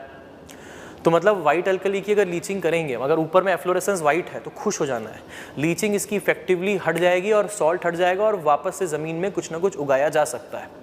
लेकिन अगर ब्लैक अल्कली होगी जो डिसॉल्व नहीं होती, ये सोडा है, soda ash, Na2CO3, that is black alkali. ये है दोस्तों सोडा ऐश। क्या है ये है सोडा ऐश, सिंपली सोडा भी कहते हैं। एक मेथड भी होता है, एनवायरमेंटल इंजीनियरिंग में हम लोग पढ़ेंगे इसको, एकदम डेप्थ में जाकर के पढ़ेंगे, और वो होता है lime soda method. Lime soda method में ये जो सोडा हम लोग डालते हैं, लाइम डालते हैं पानी में ट्रीटमेंट के लिए, हार्डनेस रिमूव करने के लिए, हार्डनेस को रिमूव या रिड्यूस करने के लिए। तो ऐसे में हमें बहुत तेजी से इसको मिलाना भी पड़ता है, फ्लैश मिक्सिंग करानी पड़ती है, फास्ट मिक्स, मतलब एनर्जी दे करके इनको घोलना पड़ता है, डिसॉल्व करना पड़ता है, ऐसे ही डिसॉल्व नहीं होते। अब यहाँ पे तो हम एनर्जी दे के घुमा नहीं सकते, तो फील्ड है। ट्रीटमेंट प्लांट में तो कर दे रहे थे, सोडा को डिसॉल्व करने के लिए फ्लैश मिक्सर लगा दिए, कोएगुलेंट टैंक, कोएगुलेशन टैंक, लेकिन यहाँ पे तो ऐसा नहीं कर सकते। तो यहाँ पे ये लीचिंग में घुलेगा नहीं। क्या होगा, आपने पानी तो डाला लेकिन ये सॉल्युबल है ही नहीं, सॉल्युबल बहुत कम है ये, तो आपने पानी तो डाला लेकिन डिसॉल्व भी नहीं हुआ, तो लीचिंग का फ़ायदा ही नहीं हुआ। डिसॉल्व करके हटाएंगे ना, तो डिसॉल्व भी नहीं हुआ, हटेगा ही नहीं। इसके लिए एक सॉल्यूशन है दोस्तों, और सॉल्यूशन ये है कि हम यहाँ पे यूज़ करते हैं जिप्सम। क्या यूज़ करते हैं, जिप्सम। जिप्सम यानी कि CaSO4। हम क्या करते हैं, जो लीचिंग के लिए जो पानी डाल रहे हैं, या तो उसमें या फिर सॉइल में जिप्सम का छिड़काव कर दिया जाता है। जिप्सम का छिड़काव, जहाँ जहाँ पे ब्लैक ब्लैक पैचेस दिख रहे हैं उसके ऊपर जिप्सम डाल दो। ये जिप्सम CaSO4 रिएक्शन करता है Na2CO3 के साथ और बनाता है Na2SO4 प्लस CaCO3 ये जो प्रोडक्ट, ये जो रिएक्टेंट थे, ये कंपैरेटिवली लेस सॉल्युबल नेचर के थे, कंबाइंडली बात कर रहा हूँ मैं। अब ये जो प्रोडक्ट बने हैं ये कंपैरेटिवली मोर सॉल्युबल हैं, ये कंपैरेटिवली ज़्यादा सॉल्युबल हैं, और चूंकि ये कंपैरेटिवली ज़्यादा सॉल्युबल हैं, अब इनकी अगर लीचिंग की जाए तो लीचिंग अब बेहतर वे में हो जाएगी। ऑलराइट, ये CaCO3 जो आप देख रहे हैं, कैल्शियम कार्बोनेट, ये प्रेसिपिटेट नहीं बनता। कैल्शियम कार्बोनेट यहाँ पे ये हमारा जो है ये प्रेसिपिटेट फॉर्म में नहीं होता, ये हमारा डिसॉल्व्ड फॉर्म में बनता है। इसको अल्कलाइन फॉर्म ऑफ CaCO3 भी कहा जाता है। क्यों कहा जाता है, जब हम अल्कलिनिटी पढ़ेंगे एनवायरमेंटल इंजीनियरिंग में तब आपको बताएंगे, ठीक है, कि इसको अल्कलाइन फॉर्म क्यों कहा जाता है। तो ये जो यहाँ पे बनता है ये प्रेसिपिटेट वाला CaCO3 नहीं बनता, ये डिसॉल्व्ड वाला बनता है।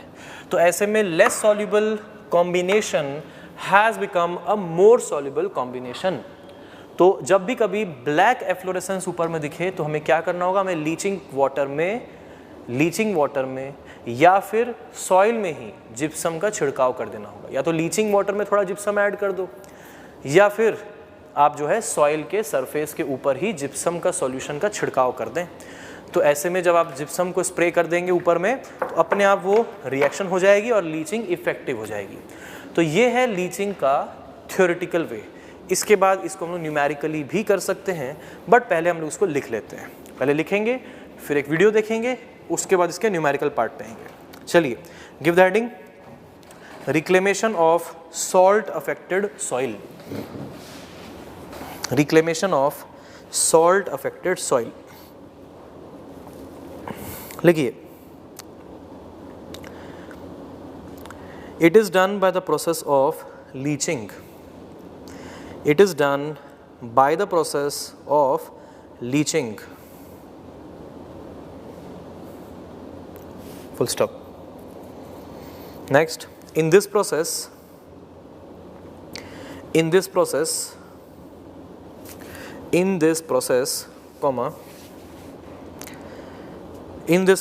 comma, the land is flooded with,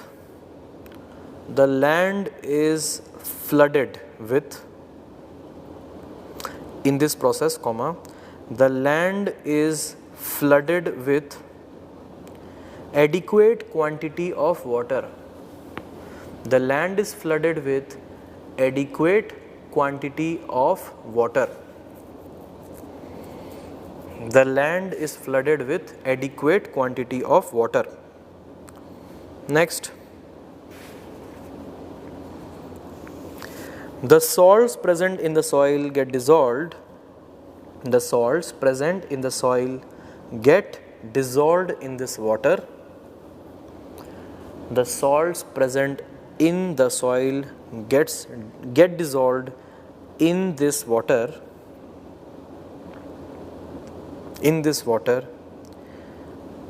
Thereby removing the salts from the top surface. Thereby removing the salt from the top surface.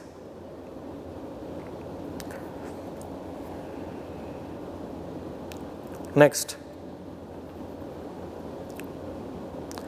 this process is repeated. This process is repeated. This process is repeated until the salts in the top layer of the land. This process is repeated until the salts in the top layer of the land, until the salts in the top layer of the land are reduced to such an extent, EXTENT,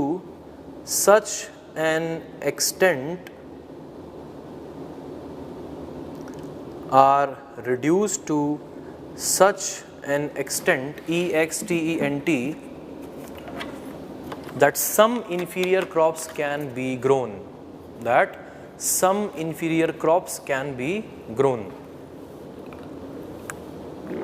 Some inferior crops can be grown. Full stop. This process is called as leaching. This process is called as leaching.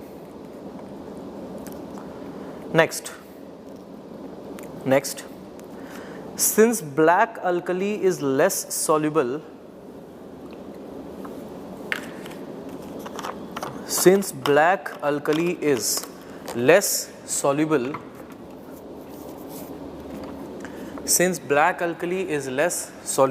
comma, it is more harmful. Since black alkali is less soluble, comma, it is more harmful as it becomes difficult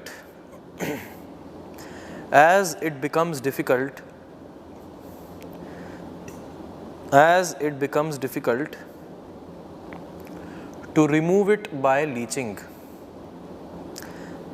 As it becomes difficult to remove it by leaching. As it becomes difficult to remove it by leaching. Therefore, therefore to remove black alkali, therefore to remove black alkali, comma, therefore to remove black alkali, comma,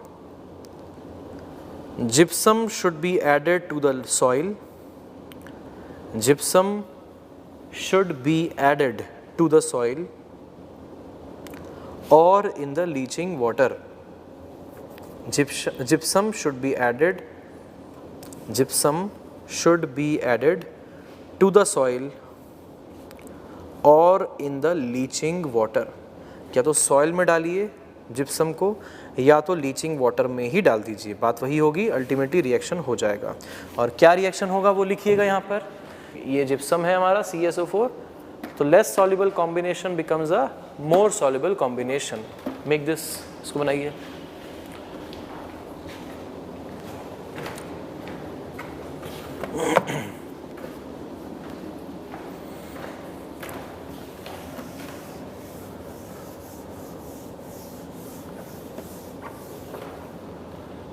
अब ये बनाएंगे, ठीक है, ये सब जो है ना, ये सब ही बनाएंगे फिर से, और तब इसको सब सरफेस ड्रेनेज सिस्टम को फिर से बनाएंगे, ठीक है, न्यूमेरिकली।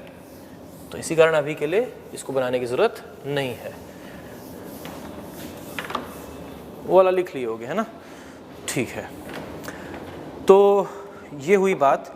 अच्छा, कभी कभी ऐसा भी हो सकता है कि सॉइल हो सकता है एसिडिक हो जाए, कभी कभी ऐसा होता है ना, बोलते हैं पहली बारिश जो रहती है उसमें भीगना नहीं चाहिए। क्यों बोलते हैं यूजुअली ऐसा? क्योंकि पहली बारिश में यूजुअली एसिड रेन का भी खतरा बना रहता है ना, और भी पैथोजेंस जो सस्पेंडेड रहते हैं वो सब भी नीचे आते हैं, है ना, हार्मफुल गैसेस होती हैं, सब वॉश डाउन होता है नीचे। तो ऐसा भी हो सकता है कि कभी कभी ना सॉइल हो जाए एसिडिक, जैसे पहली रेनफॉल के बाद हो सकता है, तो टॉप लेयर एसिडिक हो सकता है, तो सॉइल में एसिड बहुत ज़्यादा हो जाए। इससे एसिड से होता है क्रॉप बर्निंग, एसिड से होती है क्रॉप बर्निंग बोलते हैं, मतलब जल नहीं रहे क्रॉप, लिटरली नहीं जल रहे, क्रॉप बर्निंग मतलब लीफ में और रूट्स में, स्टेम्स में एक इस तरह का बर्न जैसा दिखता है एसिड्स की वजह से, जहाँ जहाँ पे एसिड पड़ता है। तो ऐसे में इसको अवॉइड करने के लिए क्या करना चाहिए, कोई तरीका? अगर एसिड अगर है, मान लीजिए H2SO4 है, ठीक है, HNO3 है, ठीक है, HCl है, इस तरह का स्ट्रॉन्ग एसिड्स वगैरह आ गए हैं, तो अब यहाँ पे इसको न्यूट्रलाइज करने के लिए, एसिड को न्यूट्रलाइज करने के लिए चाहिए होता है, ठीक समझ रहे हो, बेस, राइट? तो बेस चाहिए होगा। तो तब हम क्या करते हैं, तब हम यहाँ पे इरिगेशन वाटर जिससे इरिगेट कर रहे होते हैं, उस इरिगेशन वाटर में थोड़ा सा चूना मिला देते हैं, लाइमस्टोन मिला देते हैं, उससे अपना काम बन जाता है। तो एसिड बेस न्यूट्रलाइज हो जाता है, और ऐसे में एसिडिक सॉइल जो है बेस पड़ने के बाद उसमें कोई भी नुकसान नहीं होता, ठीक है। तो नोट में लिखिए इस पॉइंट को, ये बहुत बड़ी प्रॉब्लम नहीं है, ये कभी कभी हो सकती है किसी किसी जगह पर, हर जगह पर भी नहीं, इसी कारण इसको नोट में लिखते हैं। नोट में लिखिए, sometimes the soil may be acidic, sometimes the soil may be acidic which can be reclaimed, sometimes the soil may be acidic which can be reclaimed by the use of basic salts, which can be reclaimed by the use of basic salts such as limestone, by the use of basic salts such as limestone, basic salts such as limestone, ठीक है। अब इतना सारा salt आ कहाँ से रहा है, इतनी बड़ी दिक्कत क्या हो गई भाई, सॉल्ट से क्या प्रॉब्लम आ रही है? सॉल्ट समझ रहे हो प्रॉब्लम तो क्रिएट कर रहा है, आता किधर से इतना सारा सॉल्ट? भाई ये आता है बहुत सारे सोर्सेस से, इंडस्ट्रियल डिस्चार्जेस हो सकते हैं, हमारा खुद का वेस्ट वाटर डिस्चार्ज हो सकता है, जब भी कभी ये सब चीज़ें मिली हुई हैं आपस में। एनवायरमेंटल इंजीनियरिंग, इरिगेशन इंजीनियरिंग बहुत क्लोजली निटेड हैं। हम हमारी कन्वीनियंस के लिए इरिगेशन इंजीनियरिंग को अलग कर दिए, एनवायरमेंट को अलग कर दिए, लेकिन they are very much closely associated with each other. समझिए होता क्या है कि मान लीजिए कि अगर ठीक से ट्रीटमेंट नहीं हो रहा है, ये है सीवेज ट्रीटमेंट प्लांट और सीवेज ट्रीटमेंट प्लांट में मान लीजिए ठीक से ट्रीटमेंट नहीं हो रहा, या फिर मान लीजिए होता ही नहीं, सीवेज ट्रीटमेंट प्लांट किसी काम का ही नहीं उस जगह का, मान लो ऐसे बहुत सारी जगहों पे देख चुका हूँ मैं। तो अगर ऐसा है तो अब अगर हम मान लीजिए डिस्चार्ज करेंगे अनट्रीटेड सीवेज या not at all treated sewage, तो रिवर को करेगा पल्यूट। अब रिवर में क्या होगा ना, बहुत सारे सॉल्ट अक्यूमुलेशन होगा। क्यों होगा? क्योंकि हमारे डोमेस्टिक और इंडस्ट्रियल सीवेज में, domestic sewage plus industrial sewage carries a lot of salt. हम खाते भी हैं, हमारे खाने में भी सॉल्ट होते हैं अलग अलग तरीके के। सिर्फ सॉल्ट बोलता हूँ, सिर्फ सोडियम क्लोराइड मत सोचा करो, बहुत सारे सॉल्ट होते हैं। तो ऐसे में बहुत सारे सॉल्ट्स होते हैं डोमेस्टिक सीवेज में भी, इंडस्ट्रियल सीवेज में भी। अगर अनट्रीटेड रह गया या पार्शली ट्रीटेड रह गया तो रिवर्स में, वाटर बॉडीज़ में over a period of time accumulate होगा सॉल्ट। और जब सॉल्ट अक्यूमुलेट होगा तो सोचिए समझिए कि जैसे मान लीजिए यहाँ पे कोई फील्ड वगैरह है, ठीक है। अब इस जगह का, ये पूरी फील्ड्स हैं, अब इस जगह का इरिगेशन डिपार्टमेंट क्या कर रहा है, यहाँ पे कहीं पे बैराज बनाया, ठीक है, और बैराज बनाने के बाद यहाँ से एक कैनाल निकाला और ये पूरी फील्ड में इस कैनाल के थ्रू सप्लाई करवा रहा है। अब ये यहाँ पे है सॉल्ट कॉन्सेंट्रेशन इसमें ज़्यादा, अब इसमें सॉल्ट कॉन्सेंट्रेशन ज़्यादा है तो ये पूरी फील्ड में सॉल्ट भर जाएगा। अब आज चलो एक दिन में तो फ़र्क समझ में नहीं आएगा, लेकिन ये तो रोज़ का काम है, हर साल का काम है। अब ऐसे में 1 साल 2 साल 3 साल तो चल जाएगा, लेकिन 1 डेकेड 2 डेकेड 3 डेकेड के बाद ये बहुत कैटास्ट्रॉफी शो कर सकता है। शायद ये ज़मीन पूरी तरीके से बंजर ही हो जाए, क्योंकि कॉन्स्टेंटली यहाँ पे सॉल्ट लोड हो रहा था। आपको पता है 2009 से 2019 IARI की रिपोर्ट के हिसाब से 2009 से 2019 में इंडिया में 8% लैंड सॉल्ट अफेक्टेड हो गया है, सिर्फ इन 10 सालों में। 10 सालों में 8% of the land, that's a big deal. दिन 10 सालों में 8% of the land in India has become salt affected. इसके पहले जो था वो तो था ही, इन 10 सालों में 8% और हो गया है। तो ये समझिए एक बहुत ही बड़ा इशू है, और ये बहुत जगहों से ऑब्टेन हो सकता है। नेचुरली तो होता ही, तो जो नेचर में एक बैलेंस बना रहता है कि बहुत ज़्यादा भी नहीं, बहुत कम भी नहीं, थोड़ा बहुत है, लेकिन हमारी एक्टिविटीज़ की वजह से ये सब चीज़ें डिस्टर्ब हो जाती हैं। तो ये एक वे है। एनवायरमेंटल इंजीनियरिंग में मैं और बताऊंगा, और सोर्सेज ऑफ सॉल्ट्स कहाँ कहाँ होता है, कैसे कैसे होता है, इंडस्ट्रीज से कैसे निकलता है, तो वो सब अपन एनवायरमेंटल इंजीनियरिंग में देखेंगे। तो ये सब चीज़ें बहुत ही क्लोजली कनेक्टेड हैं, ठीक है। अब देखते हैं हम एक वीडियो। आपको मैं यहाँ पे एक और प्रॉब्लम दिखाना चाहता हूँ सॉल्ट की वजह से। जब एक्सेसिव सॉल्ट होता है ना तो क्या होता है वो मैं आपको दिखाना चाहता हूँ। देखिए जो भी रूट्स होते हैं, ये रूट है और ये रूट के अंदर की कैपिलरी है, रूट के अंदर की कैपिलरी है जो कि सरफेस टेंशन फोर्स से पानी जो है ऊपर तक चला जाता है। देखिए पानी की, जैसा कि मैंने बताया, एक कैपेसिटी होती है, एक लिमिट होती है कि सॉल्ट को डिसॉल्व करने की। तो चलो एक लिमिट तक तो सॉल्ट को डिसॉल्व भी करता रहेगा पानी, लेकिन एक लिमिट के बियॉन्ड अगर सॉल्ट चला गया, जो कि सैचुरेशन कॉन्सेंट्रेशन के बियॉन्ड चला गया, तो पानी अब फर्दर सॉल्ट को डिसॉल्व नहीं कर सकता। आप एक्सपेरिमेंट घर पे कर सकते हैं। आप एक गिलास में 1 चम्मच नमक लीजिए, शायद वो घुल जाएगा। 2 चम्मच नमक डालिए, वो भी घुल जाएगा। एक पॉइंट ऑफ टाइम ऐसा आएगा जब नमक घुलना बंद हो जाएगा। वो वाटर अपनी सैचुरेशन लिमिट को अटेन कर चुका है, मतलब वाटर का हर मॉलिक्यूल किसी न किसी सॉल्ट के कांटेक्ट में पहले से है, इन्फ्लुएंस में पहले से है। और जब ऐसा हो जाएगा तो सॉल्ट क्रिस्टलाइन फॉर्म में ही रह जाएगा। जब सॉल्ट क्रिस्टलाइन फॉर्म में रह जाता है तो होता क्या है समझिए। देखिए ये एक बहुत ही मेजर प्रॉब्लम है। ये रूट्स की कैपिलरीज की चोकिंग कर देता है कुछ इस तरीके से। ये देखिए, ये पानी पहले बहुत आसानी से मूव कर रहा था, अब पहले सॉल्ट कॉन्सेंट्रेशन कुछ क्रिस्टल्स ऐसे इस तरीके से घूम रहे थे, ये सॉल्ट के क्रिस्टल्स को दिखा रहे हैं, ठीक है, सोडियम क्लोराइड को इस तरीके के क्रिस्टल्स को दिखा रहे हैं, और ये पानी को दिखा रहे हैं। तो पानी बड़ी आसानी से कैपिलरी से टू एंड फ्रो मूव कर रहा था, क्योंकि मैंने आपको पहले ही बताया कि crystals will be obviously bigger than the particles, and obviously sodium and chlorine atoms will also be bigger than this, but however वो चलो dissolve हो गए पानी में, चलो घुल गए, और वो भी अब टू एंड फ्रो मूव कर रहे हैं। लेकिन अगर बहुत ज़्यादा सॉल्ट कॉन्सेंट्रेशन होगी तो फिर इस तरीके से हो जाएगी चोकिंग। ये चोकिंग जब होती है किनकी, पोर्स की, क्योंकि पोर्स ये क्या कर रहे होते हैं, ये कैपिलरी सक्शन करते हैं, ये खींचते हैं पानी को। और जब कैपिलरी ऐसे खींचता है पानी को तो एक ऐसा भी हो सकता है कि बहुत सारे ये जो हमारी कैपिलरीज हैं ये चोक हो जाएं और जहाँ से पानी एटलीस्ट थोड़ा बहुत पास तो हो रहा था अब वो पास भी नहीं हो पाएगा।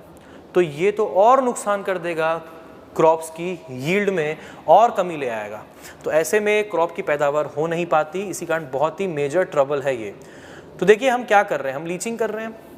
तो ये जो मैडम है क्या कर रही हैं, ये लीचिंग कर रही हैं। ये क्या कर रही हैं, ये अपने नॉर्मल इरिगेशन कर रही हैं और ऐसे करके क्या हो रहा है, जितने भी सॉल्ट है सॉल्ट को डिज़ोल्व करने की कोशिश कर रही है। ठीक है, तो करने दो, अच्छी बात है। सॉल्ट इनके डिज़ोल्व हो रहे हैं, रूट जोन से सॉल्ट हट के नीचे चला जा रहा है। लेकिन अगर बहुत, आप समझिए ये वीडियो बताने की कोशिश कर रहा है कि अगर आप सिर्फ लीचिंग ही लीचिंग करते रहोगे और इसको सिर्फ नीचे ही नीचे जाने दोगे, लेकिन जो नीचे जाएगा वो उठ के एक बार ऊपर जरूर आएगा, और जो नीचे जाएगा वो जब उठ के ऊपर आएगा तो आप ही को नुकसान करेगा। किसकी बात हो रही है यहाँ पर, पानी की हो रही है। ठीक है, तो यहाँ पे ये देख रहे हैं, ये जब ये नीचे जाएगा over a long period of time, जब कॉन्स्टेंटली हम लीचिंग करते जाएंगे और हम कोई ड्रेनेज सिस्टम नहीं लगा रहे हैं, जब हम कोई ड्रेनेज सिस्टम इस तरह का नहीं लगा रहे हैं तो यही सॉल्टी वाटर फिर ऊपर आएगा और फिर से वही प्रॉब्लम कॉज करेगा। इसी कारण एक ड्रेनेज सिस्टम होना बहुत ज़रूरी हो जाता है। यही चीज़ इस वीडियो में बताई जा रही है कि एक जो सब सरफेस ड्रेनेज सिस्टम है वो कितना इम्पॉर्टेंट हो जाता है। ठीक है, तो देखिए अब यही चीज़ बताई गई है। अब यहाँ पे वही पानी देखिए फिर से रूट जोन में उठ करके आ गया, वही पानी फिर से रूट जोन में आ गया। जो पानी हम अवॉइड कर रहे थे, नीचे भेज रहे थे, वाटर टेबल बढ़ता बढ़ता बढ़ता वहीं आ गया। इससे बेहतर होगा कि हम उसको बाहर निकालने का प्रोविज़न बना लें। ठीक है, all right, so that is all there in this process of this leaching. So यही चीज़ें इसमें बताई गई हैं। अब हम आते हैं हमारे IARI की रिकमेंडेशंस पे कि किस तरीके से एनालिसिस होता है। ठीक है, चलो देखते हैं किस तरीके से एनालिसिस करते हैं। Okay, so there is a term that is called as leaching requirement. एक टर्म होती है जिसका नाम होता है लीचिंग रिक्वायरमेंट। इसको शॉर्ट में लिखेंगे हम LR, लीचिंग रिक्वायरमेंट LR। मतलब लीचिंग की ज़रूरत कितनी है, इसको हम दो तरीके से रिप्रेजेंट कर सकते हैं। लीचिंग रिक्वायरमेंट को हम या तो डेप्थ ऑफ वाटर के टर्म्स में रिप्रेजेंट कर सकते हैं या फिर हम percentage of the total water applied के टर्म्स में भी रिप्रेजेंट कर सकते हैं। डेप्थ जैसे कि मान लो 5 mm, 10 mm, 15 mm मान लो, तो वो लीचिंग के लिए हमने एडिशनली डाल दी। हम परसेंटेज भी कह सकते हैं, जैसे हमने टोटल मान लो 25 mm डेप्थ डाली, उसमें 20% लीचिंग के लिए था 5 mm। ठीक है, तो इस तरीके से हम यहाँ पे सोच सकते हैं। ठीक है, तो या तो परसेंटेज में भी डिनोट कर सकते हैं, डेप्थ में भी। तो चलिए मैं आपको बताता हूँ परसेंटेज में कैसे डिनोट करते हैं, बाकी उसको फिर डेप्थ में कन्वर्ट भी कर सकते हैं। तो देखिए leaching requirement LR is defined as volume of water, volume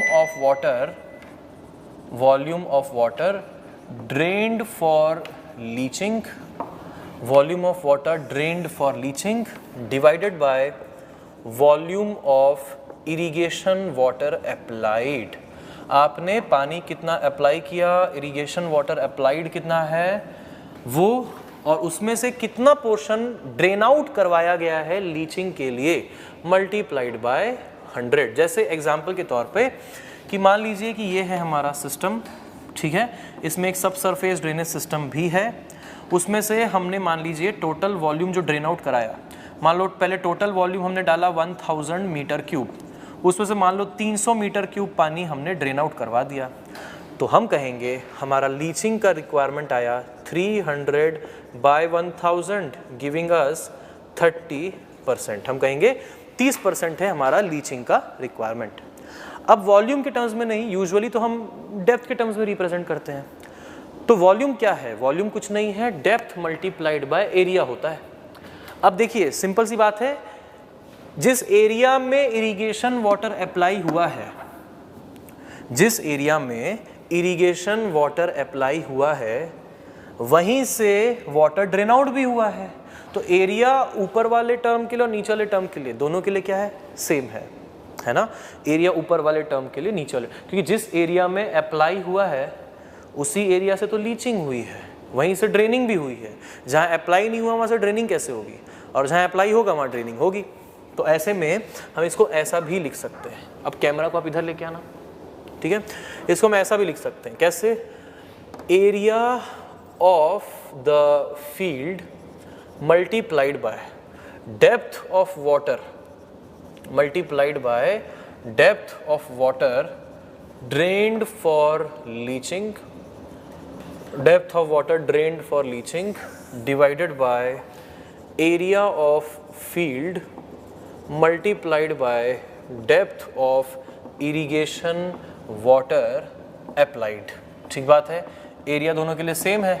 अब ये दोनों एरिया जो है ये कट जाएंगी, तो हम यूजुअली इसको डेप्थ के टर्म्स में रिप्रेजेंट करते हैं, और डेप्थ के टर्म्स में depth of water drained for leaching को रिप्रेजेंट करते हैं डी से, और depth of irrigation water applied को रिप्रेजेंट करते हैं डी से मल्टीप्लाइड बाय 100। तो ऐसे में लीचिंग की रिक्वायरमेंट हो जाती है D upon D I by 100। What is DD? DD is the depth of water drained for leaching। Area cut गया। अब डेप्थ के टर्म्स में बात करेंगे, सिंपल, कि जैसे मान लीजिए 10 mm डाला आपने, 10 mm से मान लीजिए 3 mm ड्रेन आउट हो गया, तो ऐसे में लीचिंग रिक्वायरमेंट हमारी हो गई 30%। तो या तो आप परसेंटेज में ऐसे डिनोट कर सकते हैं, परसेंटेज में मालूम है तो वहाँ से आप इसको डेप्थ में कन्वर्ट भी कर सकते हैं, एक ही बात है, ठीक है। तो ये हुई हमारी लीचिंग रिक्वायरमेंट लिखने का तरीका। और भी तरीके हैं इसको लिखने के। अगर हमारा ये क्रॉप है और हमारा कोई और कंपोनेंट ऑफ लॉस हम कंसिडर नहीं कर रहे हैं फिलहाल के लिए, और कंपोनेंट ऑफ लॉसेस भी आएंगे अगले चैप्टर में, अभी के लिए आप समझिए कि जैसे हमने मान लीजिए पानी डाला, इस पानी का यूज़ जो है वो दो ही है, मतलब ये इरिगेशन वाटर है। अब इसका दो ही काम है मान लीजिए। पहला काम है क्रॉप की ग्रोथ में पार्टिसिपेट करना, इसका पहला काम क्या है? क्रॉप की ग्रोथ करवाना, ठीक है। और दूसरा काम क्या है? लीचिंग करवाना, लीचिंग वाला पानी बाहर निकल जाएगा, तो लीचिंग करवाना, दो काम है। तो जितना वॉल्यूम हम सप्लाई करेंगे उसमें से एक पोर्शन तो लीच आउट हो गया, और दूसरा पोर्शन क्रॉप की ग्रोथ में इस्तेमाल हो गया। दूसरा पोर्शन कहाँ इस्तेमाल हुआ? क्रॉप की ग्रोथ में। तो ऐसे में क्या हमें लिख सकते हैं कि टोटल इरिगेशन वाटर की depth is equal to crop के द्वारा यूज की गई डेप्थ प्लस लीचिंग वाली डेप्थ, लिख सकते हैं कि नहीं? अगेन डेप्थ कंजर्वेशन बोलो, वॉल्यूम बोलो या मास बोलो, सब एक ही बात है यहाँ पे, ठीक है। तो अब यहाँ पे क्रॉप की ग्रोथ में जो पानी यूज होता है, इसको टेक्निकली कहा जाता है consumptive use of the crop या फिर इवेपोट्रांसपिरेशन। कंजम्पटिव यूज और इवेपोट्रांसपिरेशन डिनोटेड बाय CU। क्योंकि जो पानी यहाँ पे एक्चुअली में स्टोर होता है, वो जो पानी यहाँ पे स्टोर होता है वो इवेपोरेशन और ट्रांसपिरेशन दोनों में जाता है। इसके बारे में चर्चा हम लोग डिटेल में नेक्स्ट चैप्टर में करेंगे, बट अभी के लिए समझे कि कंजम्पटिव यूज उस पानी को लेते हैं जो क्रॉप की ग्रोथ में यूटिलाइज होता है। अब इसमें इवेपोरेशन कंपोनेंट क्यों लिया गया वो समझाएंगे आपको हम अगले चैप्टर में, ठीक है।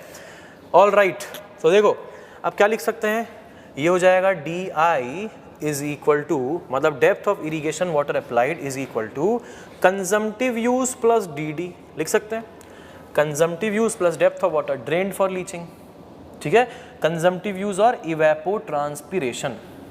अगर कुछ पिछला मालूम है इसके बारे में, कंजम्पटिव यूज के बारे में, तो भूल जाइए, अभी के लिए सिर्फ इसको कंजम्पटिव यूज ही समझिए, और समझिए क्रॉप की ग्रोथ में पार्टिसिपेट करता है। जो कॉन्सेप्ट मुझे बताना है वो मैं आपको अगले चैप्टर में इसके बारे में बताऊंगा। पूरी theory of consumptive use detail में डिस्कस करनी है, और कैसे निकालते हैं। बहुत सारे मेथड्स होते हैं कंजम्पटिव यूज को निकालने के। फील्ड मेथड्स होते हैं, एम्पेरिकल मेथड्स होते हैं। फील्ड मेथड्स में हमारे पास फील्ड एक्सपेरिमेंटल प्लॉट्स, टैंक और lysimeter method, soil moisture studies on plots, integration method, inflow and outflow studies, ये 5 मेथड होते हैं। उसके बाद हमारे जो इंपेरिकल मेथड्स होते हैं उसमें Hargreaves class A pan evaporation method, Blaney Criddle method, Christian Haise formula, Jensen Haise formula, Thornthwaite method, modified Penman method, modified Penman method, इतने सारे होते हैं। तो ये देखेंगे अभी आगे, है ना, अभी तो बहुत सारा है। तो देखो, तो हम DD को यहाँ पे क्या लिख सकते हैं? DD को लिख सकते हैं DI माइनस CU, सब्स्टिट्यूट कर देते हैं। जब हम इसको यहाँ पे सब्स्टिट्यूट करेंगे तो ये हो जाएगा DD हो जाएगा DI minus CU by DI multiplied by 100, और ऐसे में ये हो जाएगा 1 minus CU by DI multiplied by 100। ठीक, तो ये रहा, देखिएगा हमारा एक्सप्रेशन। अब ये एक्सप्रेशन यहाँ पे भी ख़त्म नहीं होता और बढ़ता है आगे। देखिए ऐसा है कि अगर मैं आपसे पूछूं कि सॉल्ट कॉन्सेंट्रेशन किस में ज़्यादा है, लीचिंग वाटर में ज़्यादा है कि इरिगेशन वाटर में ज़्यादा है?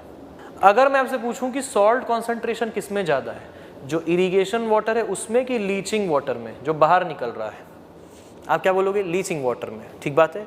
मैं पूछूं डेप्थ किसकी ज़्यादा है, इरिगेशन वाटर की ज़्यादा है कि लीचिंग वाटर की? आप बोलोगे सर इरिगेशन वाटर की डेप्थ ज़्यादा है। इसका मतलब जिसकी डेप्थ ज़्यादा है उसका कॉन्सेंट्रेशन कम है, और जिसकी डेप्थ कम है उस पर सॉल्ट कॉन्सेंट्रेशन ज़्यादा है।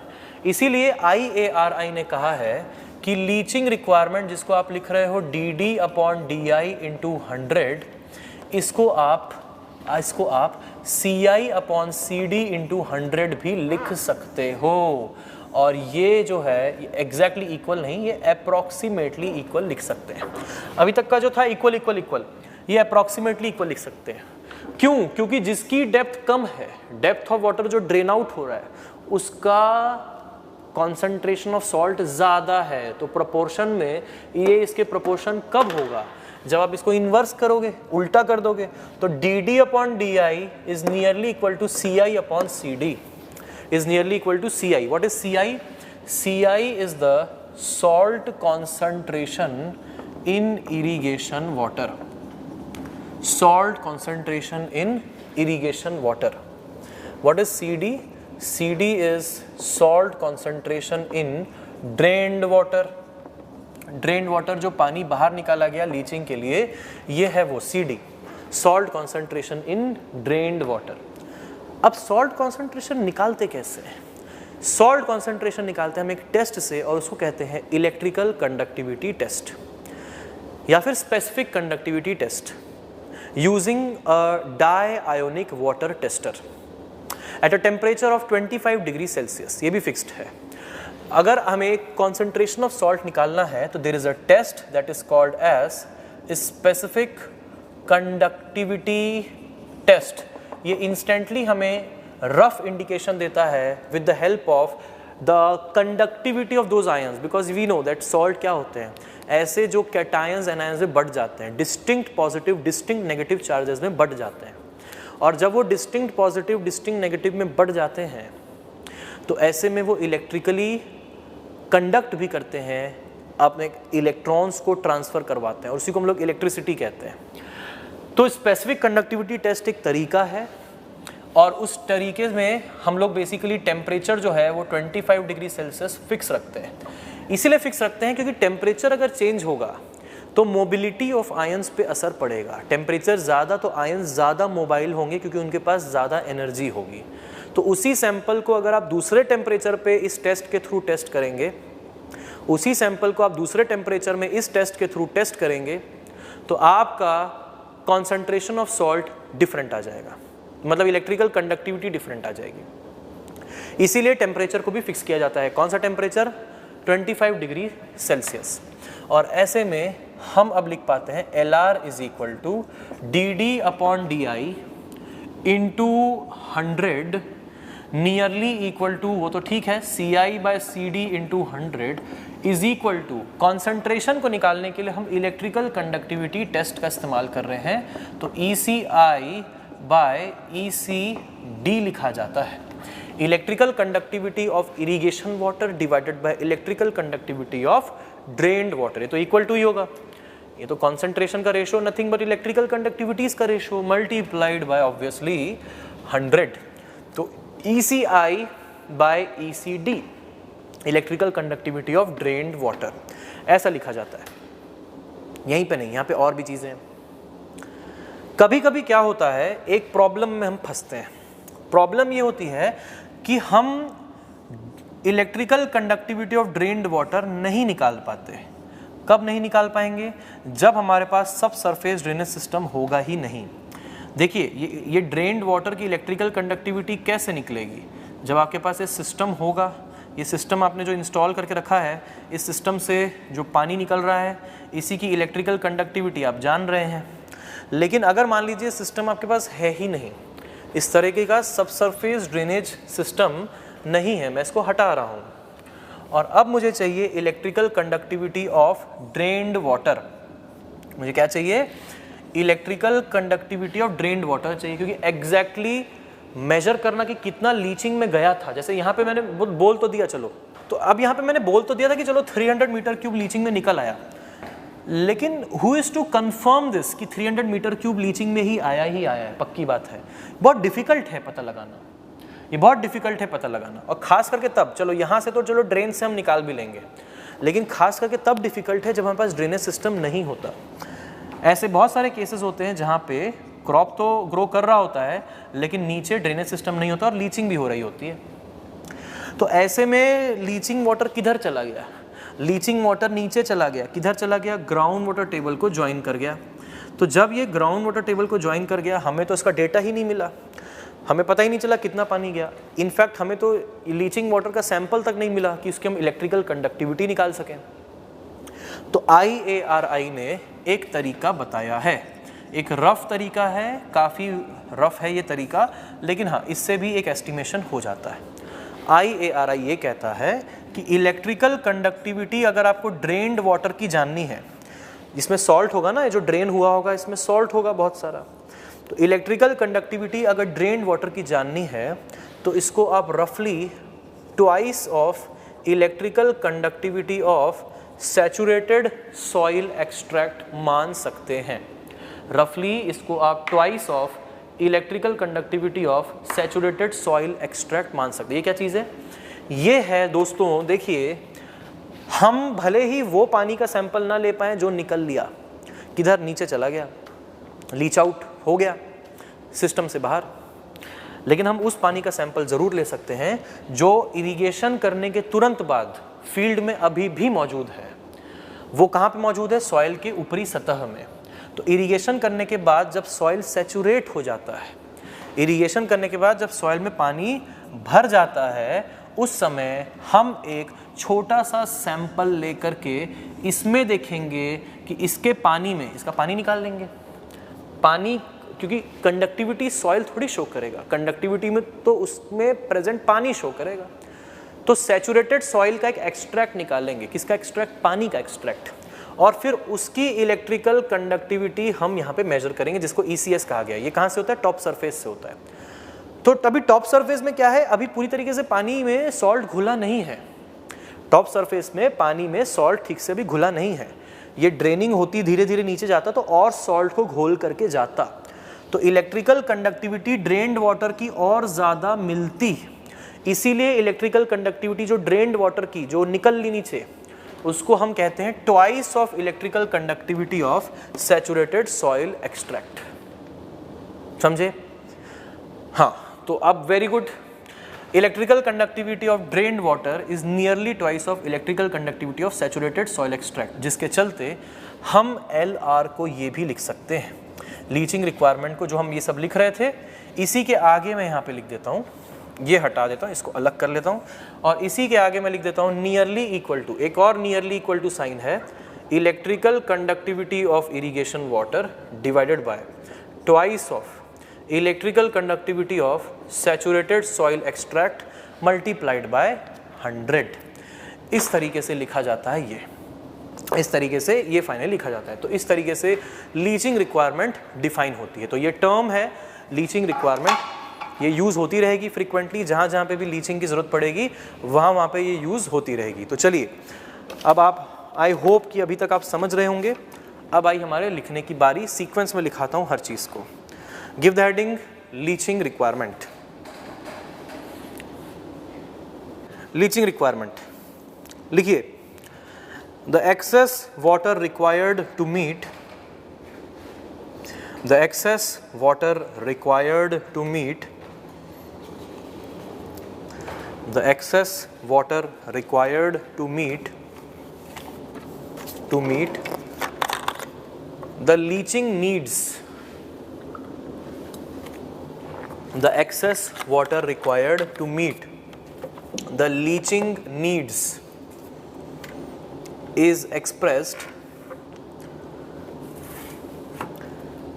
the leaching needs is expressed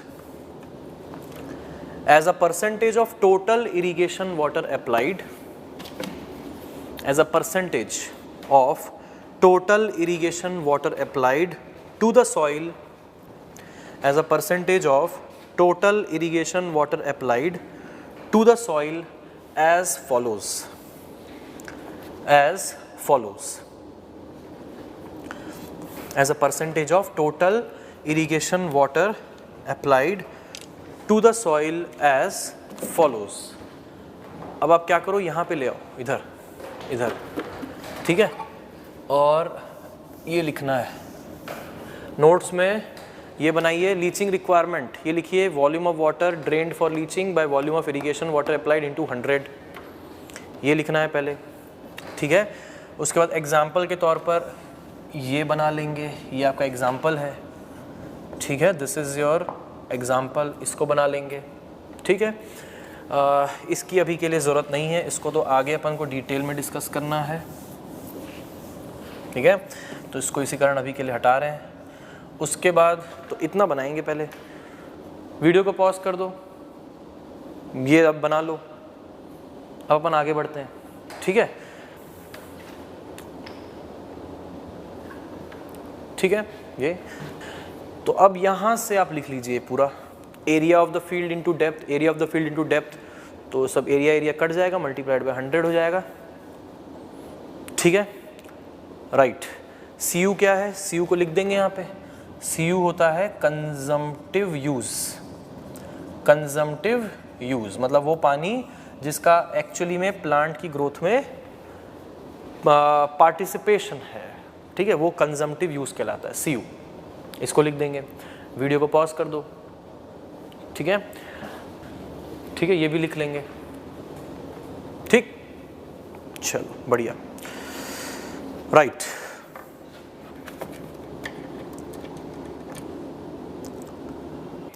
so I hope you have got this idea कि किस तरीके से हमें प्रोसीड करना है।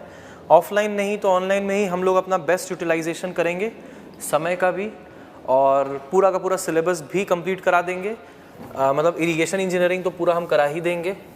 और इसी तरीके से आई होप कि you won't be facing any problem, because before doing this thing, ये करने से पहले हमने इस पर भी बहुत ज़्यादा प्रैक्टिस की है, और फिर हमने भी देखा कि क्या आपके लिए बेस्ट सूटेड होगा, तब जाके फिर हम इस तरीके के फॉर्मेट के कंक्लूजन में आए हैं। बहुत सारी प्रैक्टिस, पायलट स्टडीज़ करने के बाद finally we have come to this particular thing कि हाँ, इस तरीके से हम आपको लेक्चर्स डिलीवर करेंगे, जैसा बिल्कुल क्लास में होता है, बिल्कुल वैसा, ठीक है। ऑल राइट, सो जो आपको क्वेश्चन करना है try before the next lecture, अगले लेक्चर के पहले जो आपको क्वेश्चन ट्राई करना है, वर्कबुक का सवाल है, कौन सा है मैं बता दूं, तो वो आप करके रखेंगे। लेक्चर नंबर फिर 4 में हम लोग फिर डिस्कस करेंगे। तो आपको चैप्टर नंबर 2 का एक क्वेश्चन आप कर पाओगे अभी, 3rd वाला, ठीक है, जस्ट ट्राई, ठीक है, try question number 3 chapter number 2, ठीक, chapter number 2 question number 3 try करना, ठीक है, आ जाएगा, हो जाएगा। उसका T1 T2 भी कर सकते हो, ट्राई योरसेल्फ पहला और ट्राई योरसेल्फ दूसरा भी यू कैन ट्राई, ठीक है। Yes, so this is all in our lecture number 3 of irrigation engineering. Now lecture number 4 में हम लोग इसी के आगे की बात करेंगे। सब सरफेस ड्रेनेज सिस्टम को कैसे डिज़ाइन करते हैं वो देखेंगे, उसके एनालिसिस कैसे होती है, और क्वालिटी ऑफ इरिगेशन वाटर के क्या क्या पैरामीटर्स हमारे IARI ने दे रखे हैं, कौन कौन से पैरामीटर्स, जैसे पीने के पानी के पैरामीटर्स होते हैं वैसे ही इरिगेशन वाटर के भी वेरियस पैरामीटर्स होते हैं, उनको देखेंगे, ठीक है। तो चलिए, this is all there in this lecture, thank you so much.